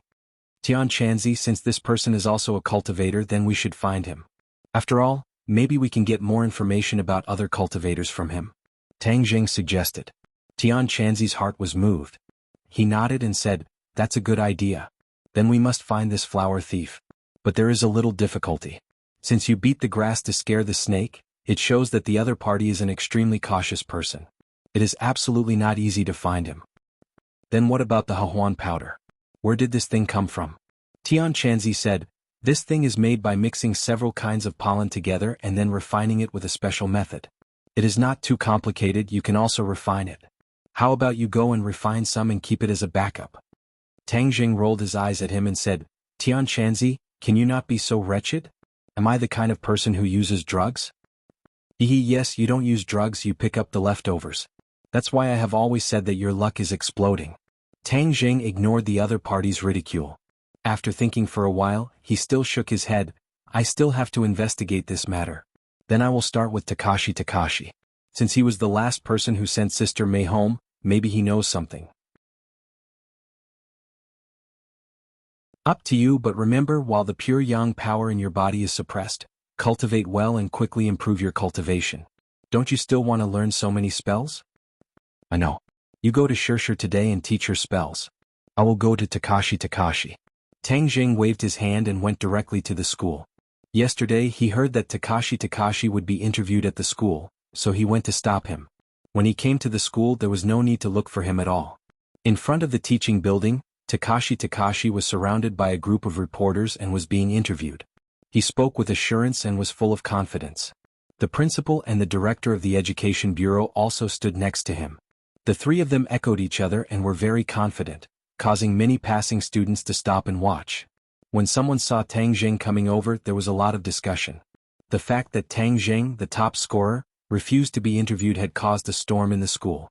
Many people felt that Takashi, the temporary replacement guy, was too lucky to have such a good opportunity to be famous. Some people felt that Tang Zheng was a fool and wasted such a good opportunity. Tang Zheng ignored other people's pointing, but when he walked over, the interview just ended and the reporters began to withdraw. Tang Zheng suddenly stopped in front of Takashi and said calmly, Takashi, I have something to talk to you about." The Education Bureau leader snorted and said disdainfully, "What? Do you regret it now? Serves you right, this is the result of not cooperating." Tang Zheng was too lazy to pay attention to the other party. He stared at Takashi and said, "Come with me, I have something to ask you." The director of the Education Bureau saw that he was being ignored and couldn't help but fly into a rage. What kind of attitude is this? Takashi, don't go with him. Mixing with this kind of person who doesn't know what's good for you will not help in the future. You're tuning in to the Han Li's Wuxia Chronicles YouTube channel. We're so grateful for your support, and don't forget to subscribe to join us on this incredible journey through captivating stories. Your generosity through donations truly makes a world of difference, as it's the primary source of revenue that allows me to expand and enhance this channel for you. Thank you from the bottom of my heart for being a part of this adventure.